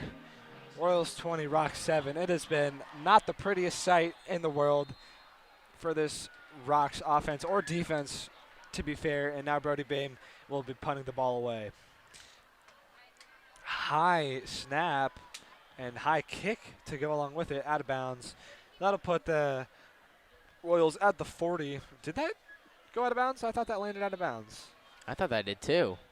And I believe it did. And so the Royals will start in their own territory on the 18. And this has been ugly so far. Yeah. All Defensively sides of the and ball. offensively. All sides of the ball. Special teams, offense, defense. It has not been the prettiest game for Westfield, but they have 11 minutes and 46 seconds to turn it around, to get a huge turnover and to get a touchdown and another turnover and another touchdown. It's going to take time, but there's still a little bit of hope. Yeah, this game's never over until it hits triple zeros, as we've seen in times past, HSC last year in sectionals. Ty Bradle out. Here is the snap motion. It's going to go to number 15 on HSC.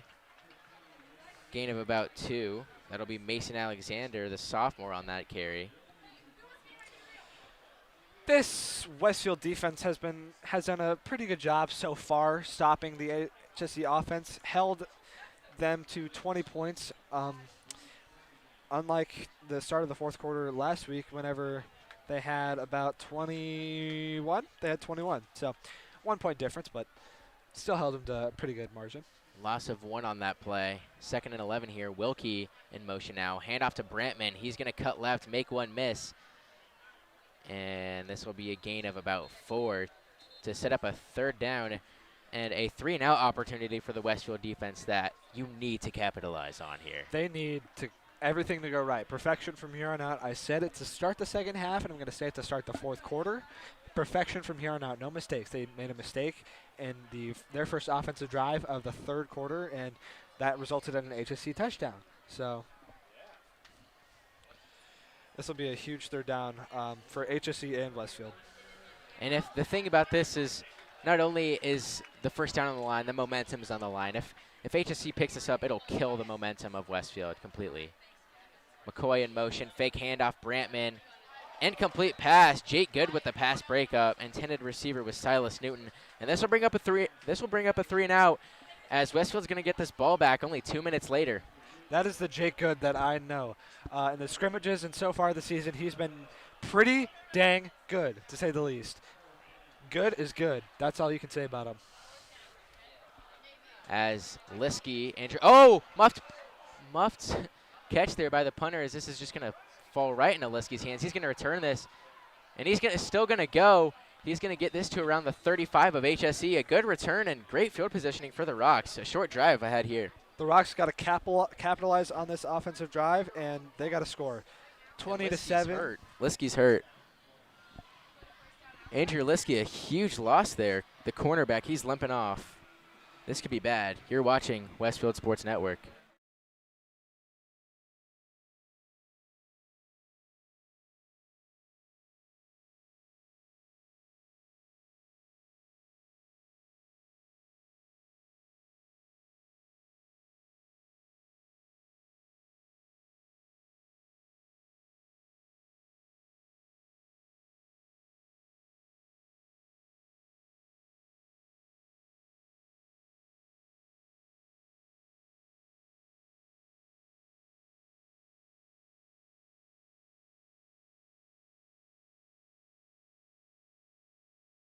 We are back here just in time for a penalty to be called on HSC, so that'll move the chains up another 10 yards, and Westfield will try and start this as close to the red zone as they can without being in it.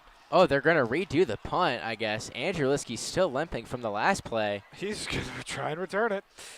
He's a tough old bird. He gave a thumbs up to Coach Gilbert and said he's okay. So let's see what he can do on this one. Don't know why this was called back. I saw a flag fly in the intermission, but I saw the ref pick it back up, so I didn't think it was anything important. This is all sorts of weird. I thought we saw weird last sectional against HSC, but this is another type of weird. The refs obviously having some confusion Still here. some confusion here. As they're going to move it up 10 yards.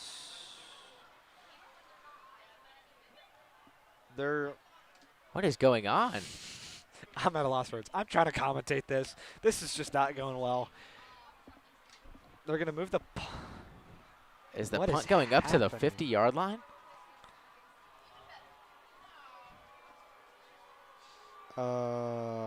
Penalties are just what? killing the Rocks here. As the offense is going to. As the Royals' drive will continue. Never specified what the penalty was. A lot of confusion down there. 10:07 still left in this one. We waited until the worst possible time to get some referee confusion. This is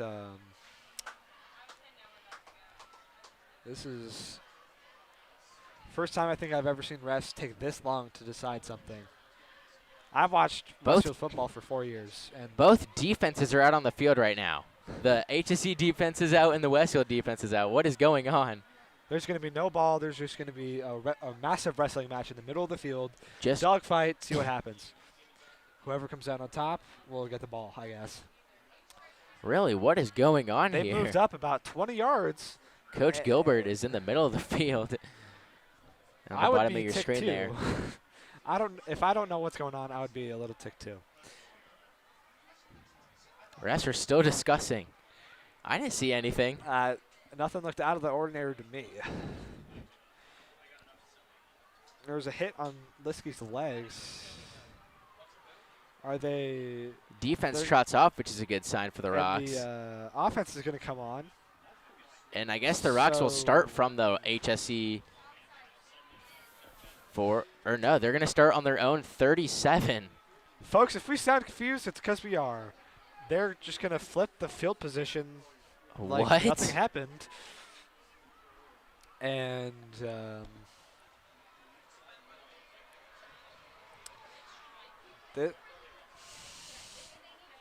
I still have don't know no what's going clue. on. I have no clue what It's what been just about happened. 2 or 3 minutes. Still don't know what's going on. And the penalty was on HSC, I think.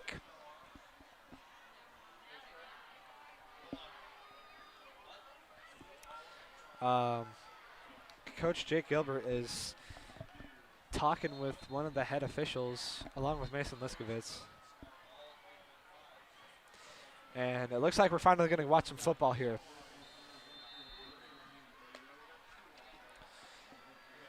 So the Rocks will start their drive on their own 37-yard line, 38, 36, something like that. 37-yard line, that's what I've gone with. Ballard is in the shotgun, running a little tight formation. Ballard looking to his right, getting under pressure, and they're going to call that a fumble. Rocks It was cover, hit while he though. threw. And it's going to be Westfield's ball, but they're going to lose about 2 or 3 yards.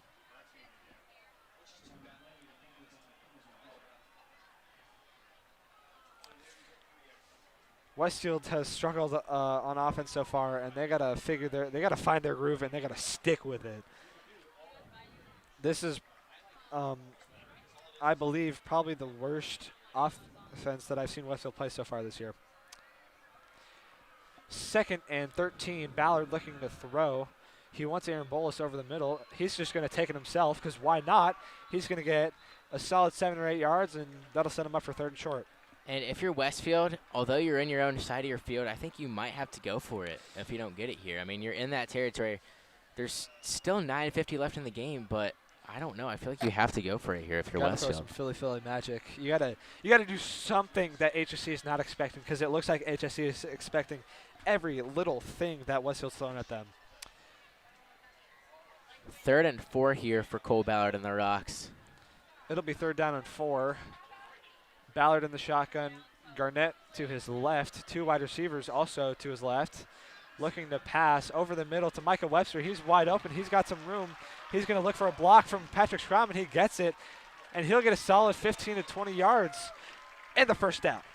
Great play there by Schlicker there to have Micah Webster wide open. Wide open underneath. Micah Webster acted as a blocker and then came off that seam over the middle and was just wide open. He picked up more than enough. Looked like something for the straight first out of down. Madden. Straight out of Madden, as now the Rocks have it in opposing territory. They have it on the 42-yard line of HSC. Aaron Bolus in motion. Handoff to Garnett. He is going to get tackled 3 yards into his play. I feel like he could have hit that hole a little better. Could have shifted a little more like he usually does, but trust the process, I guess. 2nd and 7 will be the yardage on this upcoming play. Receivers on the field are Foreman on the top of your screen, and now motioning is Aaron Bolus on the top of your screen. Scrum, and it looks like Nosler or Webster. Here's the snap. Cole Ballard is going to take it right. He has a lane, slides. Flag is thrown, and this is going to be on HSC, which is going to be this is going to be a huge penalty, and this might get the Rocks into the red zone, which is huge. And Cole takes that hit. Cole sucked up, slid, and took it. Amazing play there by Cole Ballard, putting his body on the line. He's taken harder hits from bigger people, so you can tell he's not as phased, but an amazing effort there for Cole Ballard. And my statement stands correct. This will put them inside the 20 of HSC's red zone. They're in the red zone. 3 wide receivers set. Micah Webster as a fullback on that right side. Kendall Garnett behind Ballard. 1st and 10 from the 18. Here's the snap. Handoff Kendall Garnett. Hits up the middle. This will be about a gain of 2, maybe 3 if he's lucky, but I think they'll give him 2 here. Also bring up a 2nd and 8 from the HSC 16. Finally a penalty that goes the Rocks' way, and now they're advancing down the field. They're being slow and meticulous, even though they only have 8 minutes left in the game. Yeah, that's one thing that HSC has done great all game. They're staying disciplined, and penalties have hurt the Rocks a lot. Handoff to Garnett up the middle. Huge He's going to hit. get smushed. Still a good gain of about 3 or 4 there, as this will set up a 3rd and medium. 3rd and medium, 3rd and short. 3rd and 3 here. This is a big 3rd down for the Rocks. They gotta either score or go for it on 4th down. Yeah, no field goals here. At this point in the game, you're down 13 with 7:30 left in the game. I feel like at this point it needs to be a touchdown. Here is the snap. Handoff Kendall Garnett. He's going to take it right, and he's going to be in the end zone. Huge play for Kendall Garnett as he finds the end zone the 2nd time today and puts another 6 up for the Rocks. Make that 2013 Westfield. Or 2013 HSC, I'm sorry. Don't get ahead of yourself now. There's still 7 minutes left on the clock. And what a play there by Kendall Garnett. Bouncing it outside. He knew he had to go somewhere. He couldn't go up the middle. He could bounce it far outside. No one was there. No coverage over there. And the Rocks are finally back in it. Brody Bayham missed a field goal earlier, but that was from nearly 45, but nails this PAT. As that'll make it 2014, and suddenly the Rocks are right back in the game. You're watching the Westfield Sports Network.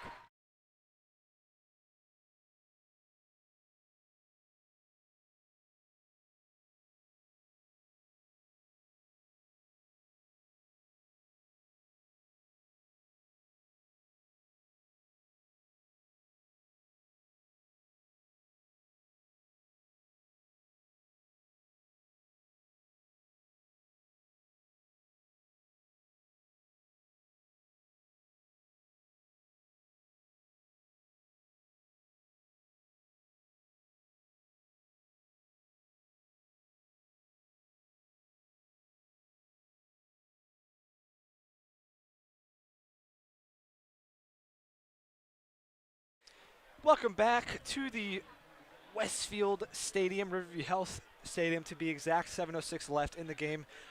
HSC leads the Rocks 20-17 after a Kendall Garnett touchdown. His 2nd of the game. 2nd of the game. He has been an absolute monster, absolute unit tonight, being so agile. The Rocks need something good to go their way on defense. Hasn't happened much tonight, but they got to have it. They got to have it happen to win. And there's something about this Westfield HSC matchup that just always just goes to the wire. Last year, obviously, we saw it with the game-winning field goal from Caleb King. I've been explaining it to people all week. You're going to see a lot of similarities between the sectional game last year and this game tonight. And around the same score, too, as the kick is shallow, fielded at the 20-yard line by Clayton Wilkie. He fields this up to the 28-yard line as Ty Bradle and Donovan Hamilton and this HSC offense will trot on the field and try to put the nail in the coffin here. I'd say any score here, touchdown, field goal, would put the nail in the coffin. Rock's defense has to perform perfectly so if they want to keep in this game. As former QB, two-time state runner-up QB last year, Max Webster caught on the sideline talking to his little brother Micah Webster. Giving some words of encouragement. Wilkie in motion. It's going to be a handoff to Jalen Alexander. He's going to get a good gain of about 3 or 4 here. This is by far the biggest drive of the game for Westfield. It's going to be the biggest drive of the game for both teams. Yeah. Let's think about the first quarter, the first play. If that play had gone any better than how it did for Westfield, do you think they'd still be in a tight ball game right now? I'll take that as a yes. Aiden focusing really on the play. Great run block, or block shed there by Westfield. As that'll set up a 3rd down. So this defense should force a 3-and-out. Evan, what was your question last play? I'm sorry. My question was, what does HSC need to do differently on this drive? I think you need to, honestly, pass. They haven't passed a lot this drive. They need to mix it up, kind of keep the Westfield defense guessing a little bit as the student section and the bleachers are shaking here on 3rd and 4. Too. Loudest we've heard the stadium all night. Here's the snap, and what did I say? Passing. Colton Varnderstar chasing Ty Bradle. He has to throw it away. Picked up by Jake Good! Jake Good! They're going to rule him incomplete. They're going to rule him out of bounds here, and this will not be an interception. But a huge play by Westfield to feel the momentum here. It won't count as an interception. He was out of bounds, but still a huge defensive play there by Jake Good, and that's why he's known as one of the best in the state. I've known him for years, and he just has this humble personality, but right there you saw his raw emotion of reacting to that play. Going into this 4th quarter, I would have never guessed the Rocks would have had a chance. Now it looks like they might be the favorite to win the game with the momentum they have after that. Don't say that too early, because we said that last year in the sectional game, and look what happened. You're right, you're right. They really didn't win. Liskey on the return here. He's going to get this up to the 45-yard line with forward progress.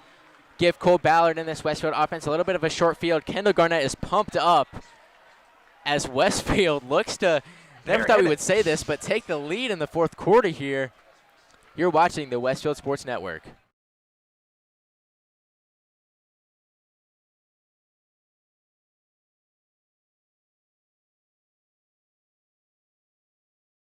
We are back here from Riverview Health Stadium. 2014, but the Rocks have the ball. They cannot make any mistakes here on this last drive, maybe last drive of the game. Cole Ballard in the shotgun. He's got a lot of weapons. He gets destroyed there. Shovel pass over to, looked like Schramm, as quarterback Cole Ballard took a huge hit after the pass, and it'll be 2nd and long. That was a huge hit there on Cole Ballard. You could argue that was a little bit of a targeting call, but in the grand scheme of things, it's going to be a negative gain of yards, so this will set it back to 2nd and 12. And just like that, this momentum might be back in the hands of HSC after that hit like that. It's been going back and forth all night, my friend. 4:54 and counting. The Rocks got to chew off a lot of clock, or they got to get a stop here. Sorry, get in the end zone, I should say. Ballard looking, surveying. He has so much room. And that'll set up Westfield in HSC territory, move him across midfield, put him at the 40. And this offense is suddenly rolling in the fourth quarter. Don't give up on these rocks. Cole Ballard is the field general for Westfield. This ball is set up shop at the 43-yard line of HSC after a huge run by Cole Ballard. They got to make sure they get into the end zone here, though. They can't celebrate too early. Here's the Feeling a snap. little Never confident. mind. Yeah. As we see, that's what happened to HSC last year as we keep bringing up this sectional game. Except Here's the this year it's a snap. little- oh, And there's this will be a false start, I flag. believe, false as the start flag on is down. Westfield? Yes, it will be on Westfield. Yep, it's on Westfield. Yet another heart-wrenching penalty, as this penalty count for Westfield is up to about 6 or 7 now, I would say. And If they- HSC's is only at like 2. If they can get a first down, then it won't really matter because all they're doing is taking off clock and, yeah. 1st and 15. Ball is still in HSC territory, though. Somehow. Still looking at the sideline for the snap. 3 wide receivers set to Cole Ballard's right on the bottom of your screen. I feel like a pass to Gabe Aaron Bolus is coming right here. It's going to be a pass here. He's going to find a little bit. Tried to find. Tried to find Gabe Aaron Bolus there, but it was a Well. little bit too high. I guess I was right. Bring up 2nd and 15 there. And if he connected that, that would have been huge because maybe Gabe could have got that ball back to where they were before the penalty. 2nd and very long. You have 4 minutes and change to work with. If I'm Coach Schlicker, I would not call a run play here. I'd call a pass play to get us at least within 5-6 yards of a third down. Let's see if they do just that here, which they will. Cole Ballard scanning the field. And it's picked off. And this will come back for an HSC touchdown. 26-14 HSC. Unfortunate there, as that might be the nail in the coffin for HSC. Number 35 on the pick there. That'll be Clayton Allen, the senior, as he might have just won the game for his team, for his school. As Not much Clayton you can say Gutt, there. not Clayton Gutt, I'm sorry. Carter There's- Gutt is on to kick the PAT. If you're Westfield, there's not much you can say there. Had a chance, and your chance is no more. And just like that, we were back to where we were just at the beginning of the fourth quarter. All that progress that Westfield has made has completely reset, as the Royals have found themselves yet another 13-point lead. Well, not yet, but probably. HSC is going to call a timeout here. 26-14 Royals, 4:15 left in the game. You're watching the Westfield Sports Network.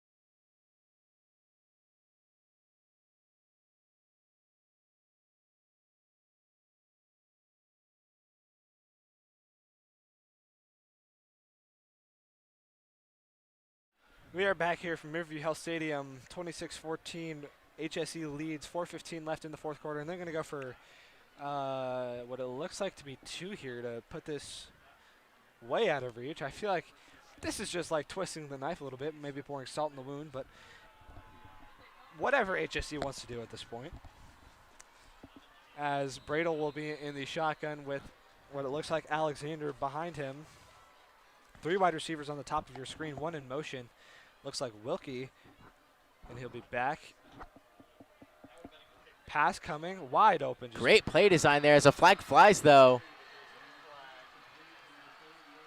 Let's see what the call is here. This could come back, and it'll be on HSC. So this will come back. So that'll take the point off the board, and they might actually want to do the PAT now. If Westfield cannot come back, this will be their first loss at home since Cathedral in 2021. It's been 392 days since they've lost at home. That score was 14-0. This will be their first loss to HSE since September 20th, 2019, which was 1,000 days ago. Took them 1,000 days to beat Westfield again. Again, if they can hold on here, but that's going to be a hefty penalty of about 15 yards. They're still going to go for it. Go for two way out. 26-14 is the score currently, but they're going to try and make it 28. And another flag. Are we shocked? With how Absolutely this game not. has gone, I'm not shocked that we got another flag there. Another flag, and this is starting to look like that one 2-point conversion a couple weeks ago against LC. That one, they had to go 60-something yards for that. About a 40-yard. Another penalty on HSE, I think. 40-yard 2-point conversion there, and then at this point, you're not even in field goal range. You're way out of field goal range. You're just extra point range, really. Extra point range, I would say, yeah. At this point, it's an elongated extra point instead of a field goal. Bradle will be in the shotgun still. I don't get why you're going for it here, but go ahead. Bradle will take the snap. He's looking, trying to survey his options, going deep in the end zone, and did he get? Nope, they're going to rule him incomplete. So the score will stay 26-14. You're watching the Westfield Sports Network.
We are back here from Riverview Health Stadium. 26-14 is the score. HSE leads.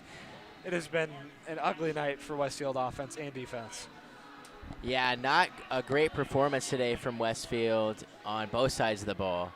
And also penalties have been a main factor in why they are down 12 right now. And I'm not going to say it's over by any means. I mean, anything is possible. This game is really not over unless it hits triple zeros. Now is the time to dive deep into your bag. Oh, Gabe Arambalez is fumbling the kickoff, and he will get it until about the 17-yard line, 18-yard line. And Cole Ballard, not the greatest performance tonight. I think probably, if I had to imagine, his worst of the season. Just hasn't been able to get blocks, thrown a couple interceptions, fumbled it. Poor ball security, really.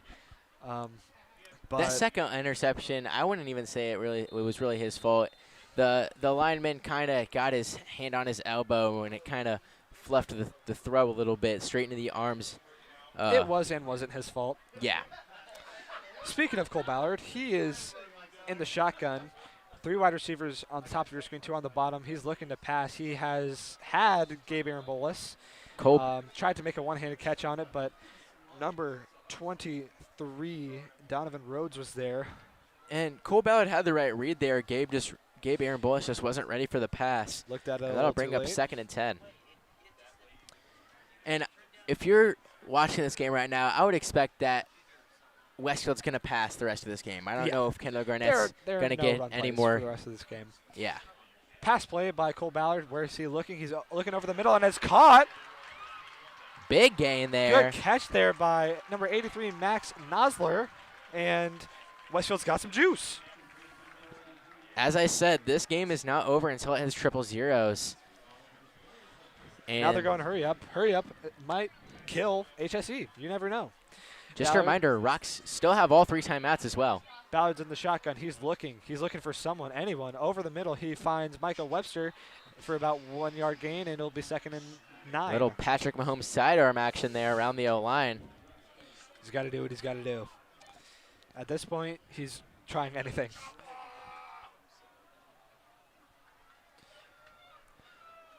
Clock keeps on ticking. We're in at 3:25 now. Ballard's looking, surveying. He's just going to take it himself. He says, if you want up to the right, he's going to take it himself. He has it up until the 20-yard line. And he said, no, I'm not going to slide. I need to get these extra yards. We're down 12. There's only 3 minutes left in the game. And he just put his head down and run for a good amount of 28. My key moniker in life, if you want something done right, you do it yourself. And that's what Cole used on that play. He wanted something done right, and he did it himself. Correction there, gain of 24 on the run there by Cole Ballard. Now it's a handoff to Kendall Garnett, and he's just going to get swallowed up in the backfield by number 54. That'll be Jack Seyfirth for the Royals there. Jack Seyfirth last week against Fishers had 12 total tackles and a half sack. 2nd and long for the Rocks. This is not a good position if you want to come back. Zips it in there to Gabe Arambolas, and that'll be a gain of about 10. They're still going to mark him a little short of the first down marker, but It's 3rd definitely and close. very short. 3rd and very short for the Rocks. 2 minutes incoming. They got to get in the end zone fast. 3rd and 1 here for the Rocks. Only 2:11 left in the game. Here's that snap. Cole Ballard looking. He's going to find Kendall Garnett. And the dump off. He's going to lay a hit on someone.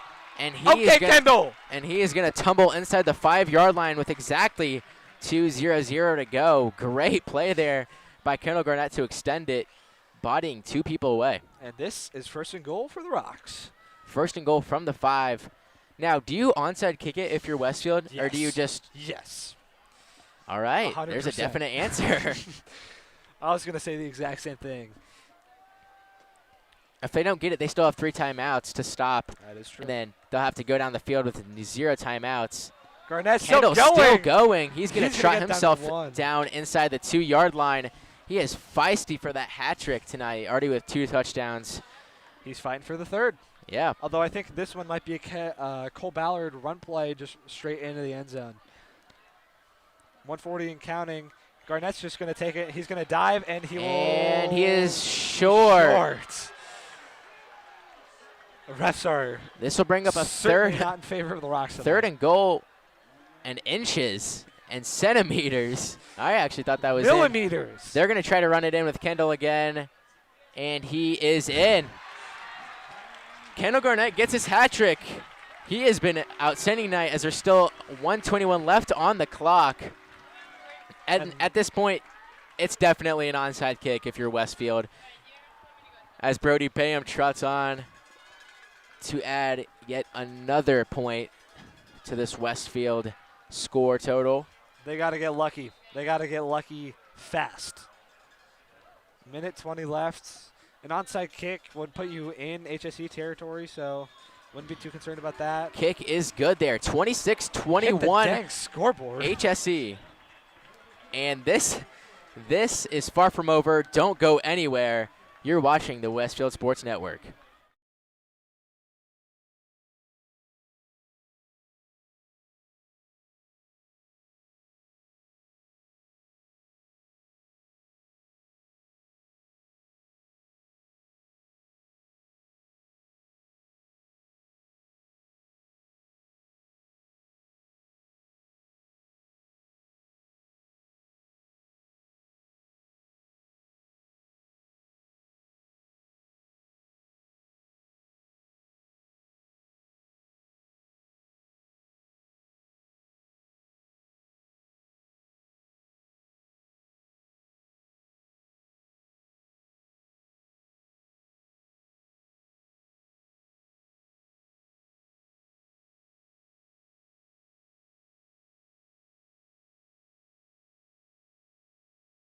We are back here in Riverview Health Stadium.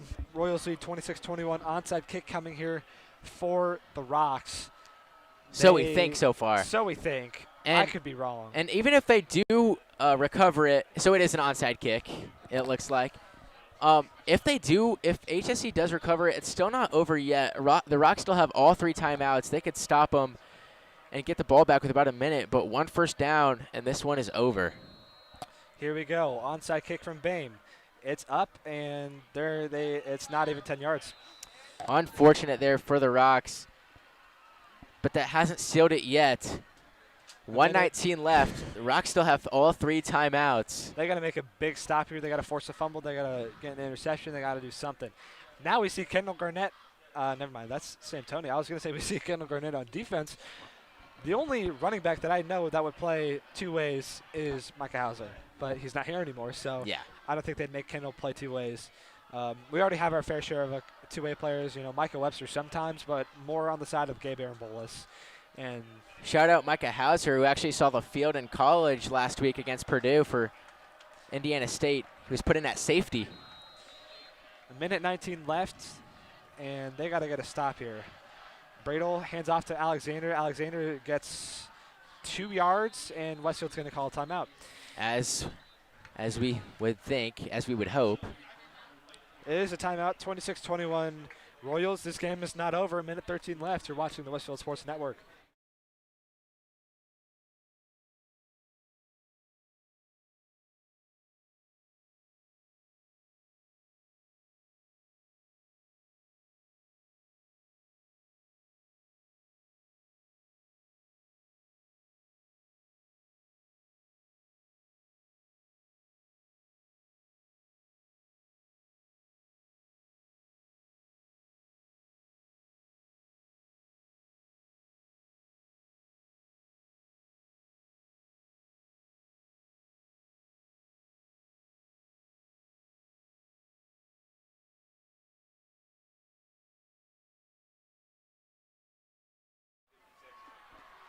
Go back. Coming back from the break, Westfield needs to stop here. 2nd and long for Ty Bradle and Jalen Alexander. 2nd and 7 here. Jalen Alexander in the backfield yet again. 1:13 left. Motion man Alexander takes it up the middle, and he will get stopped after a gain of about 2 or 3. This will be a 3rd and about. Oh, the ball's out! At least we think. Hold on. I think he was down by contact, but they're going to overlook this. We'll see the call here. Crowd reaction is going to be huge either way. I think it's going to stay HSC ball. Wow, what a spark of adrenaline there if you're an HSC fan. You just had a heart attack if you're an HSC fan. If they force the fumble there, they still have 2 touchdowns and only half the field to go, about half the field to go with a whole minute left.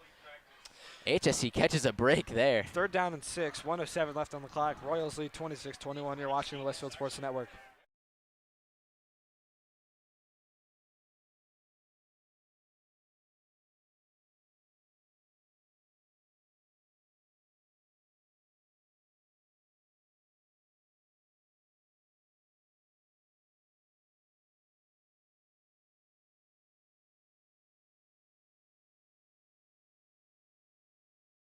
We are back here from Riverview Health Stadium, 1:07 left on the clock. Royals lead 26-21. They need this 3rd down if they want any chance of winning this game. This stadium is so loud I can't even hear the partner sitting next to me. Student section is rumbling here on this third and 5. Brado's going to keep it. This game's over. Brado with a huge QB keeper, which is something they haven't put out of their bag at all, and that will end it. Not yet. Not yet, yes. but most likely. They can run out the clock from here. Well, Westfield's 3-0 run since the last 3 weeks comes to a rather sad and tragic end. As HSC's continues in a Yes. close way, in a dramatic way. HSE is one of the top teams in the state. They're the second best team in the state. There's just nothing you can say. They're a very good football team. Props to them. Ty Bradle, props to them. If a couple things went Westfield's way tonight, we might see a different result. We might have seen a different result, but just some notes here. HSE is 4-16 versus Westfield, one of only 11 teams that Westfield has played ever to have a winning record against the Rocks. They're one of the best HCC teams historically with a conference record of 106-34. Overall, HSC is a very good program, 143-67 overall. But their away win percentage is not as good with a record of 65-31. Still amazing. Not much you could say. We saw a great game here tonight, Aiden. Yeah. Great game. No matter what team you were cheering for. Close one here. 26-21 is going to be your final. As Ty Bradle is set to kneel this off for one last time. And there is your final. HSC 26, Westfield Shamrocks 21. Kendall Garnett gets in the end zone for a hat trick. 3 touchdowns on the day for him, but that wasn't enough to best the Royals this time around. 3 touchdowns for Kendall Garnett. A great game that we saw here. Both a very competitive game. I've been telling people all week it was going to be a very good game. If a couple things went Westfield's way, they could have possibly won this game. But congratulations to HSE. Very well-deserved win. They will go on to be 5-0, and Westfield will be dropped to 3-2. We're signing off for the night. My name is Evan Cummings. My partner is Aiden McNally, and good night.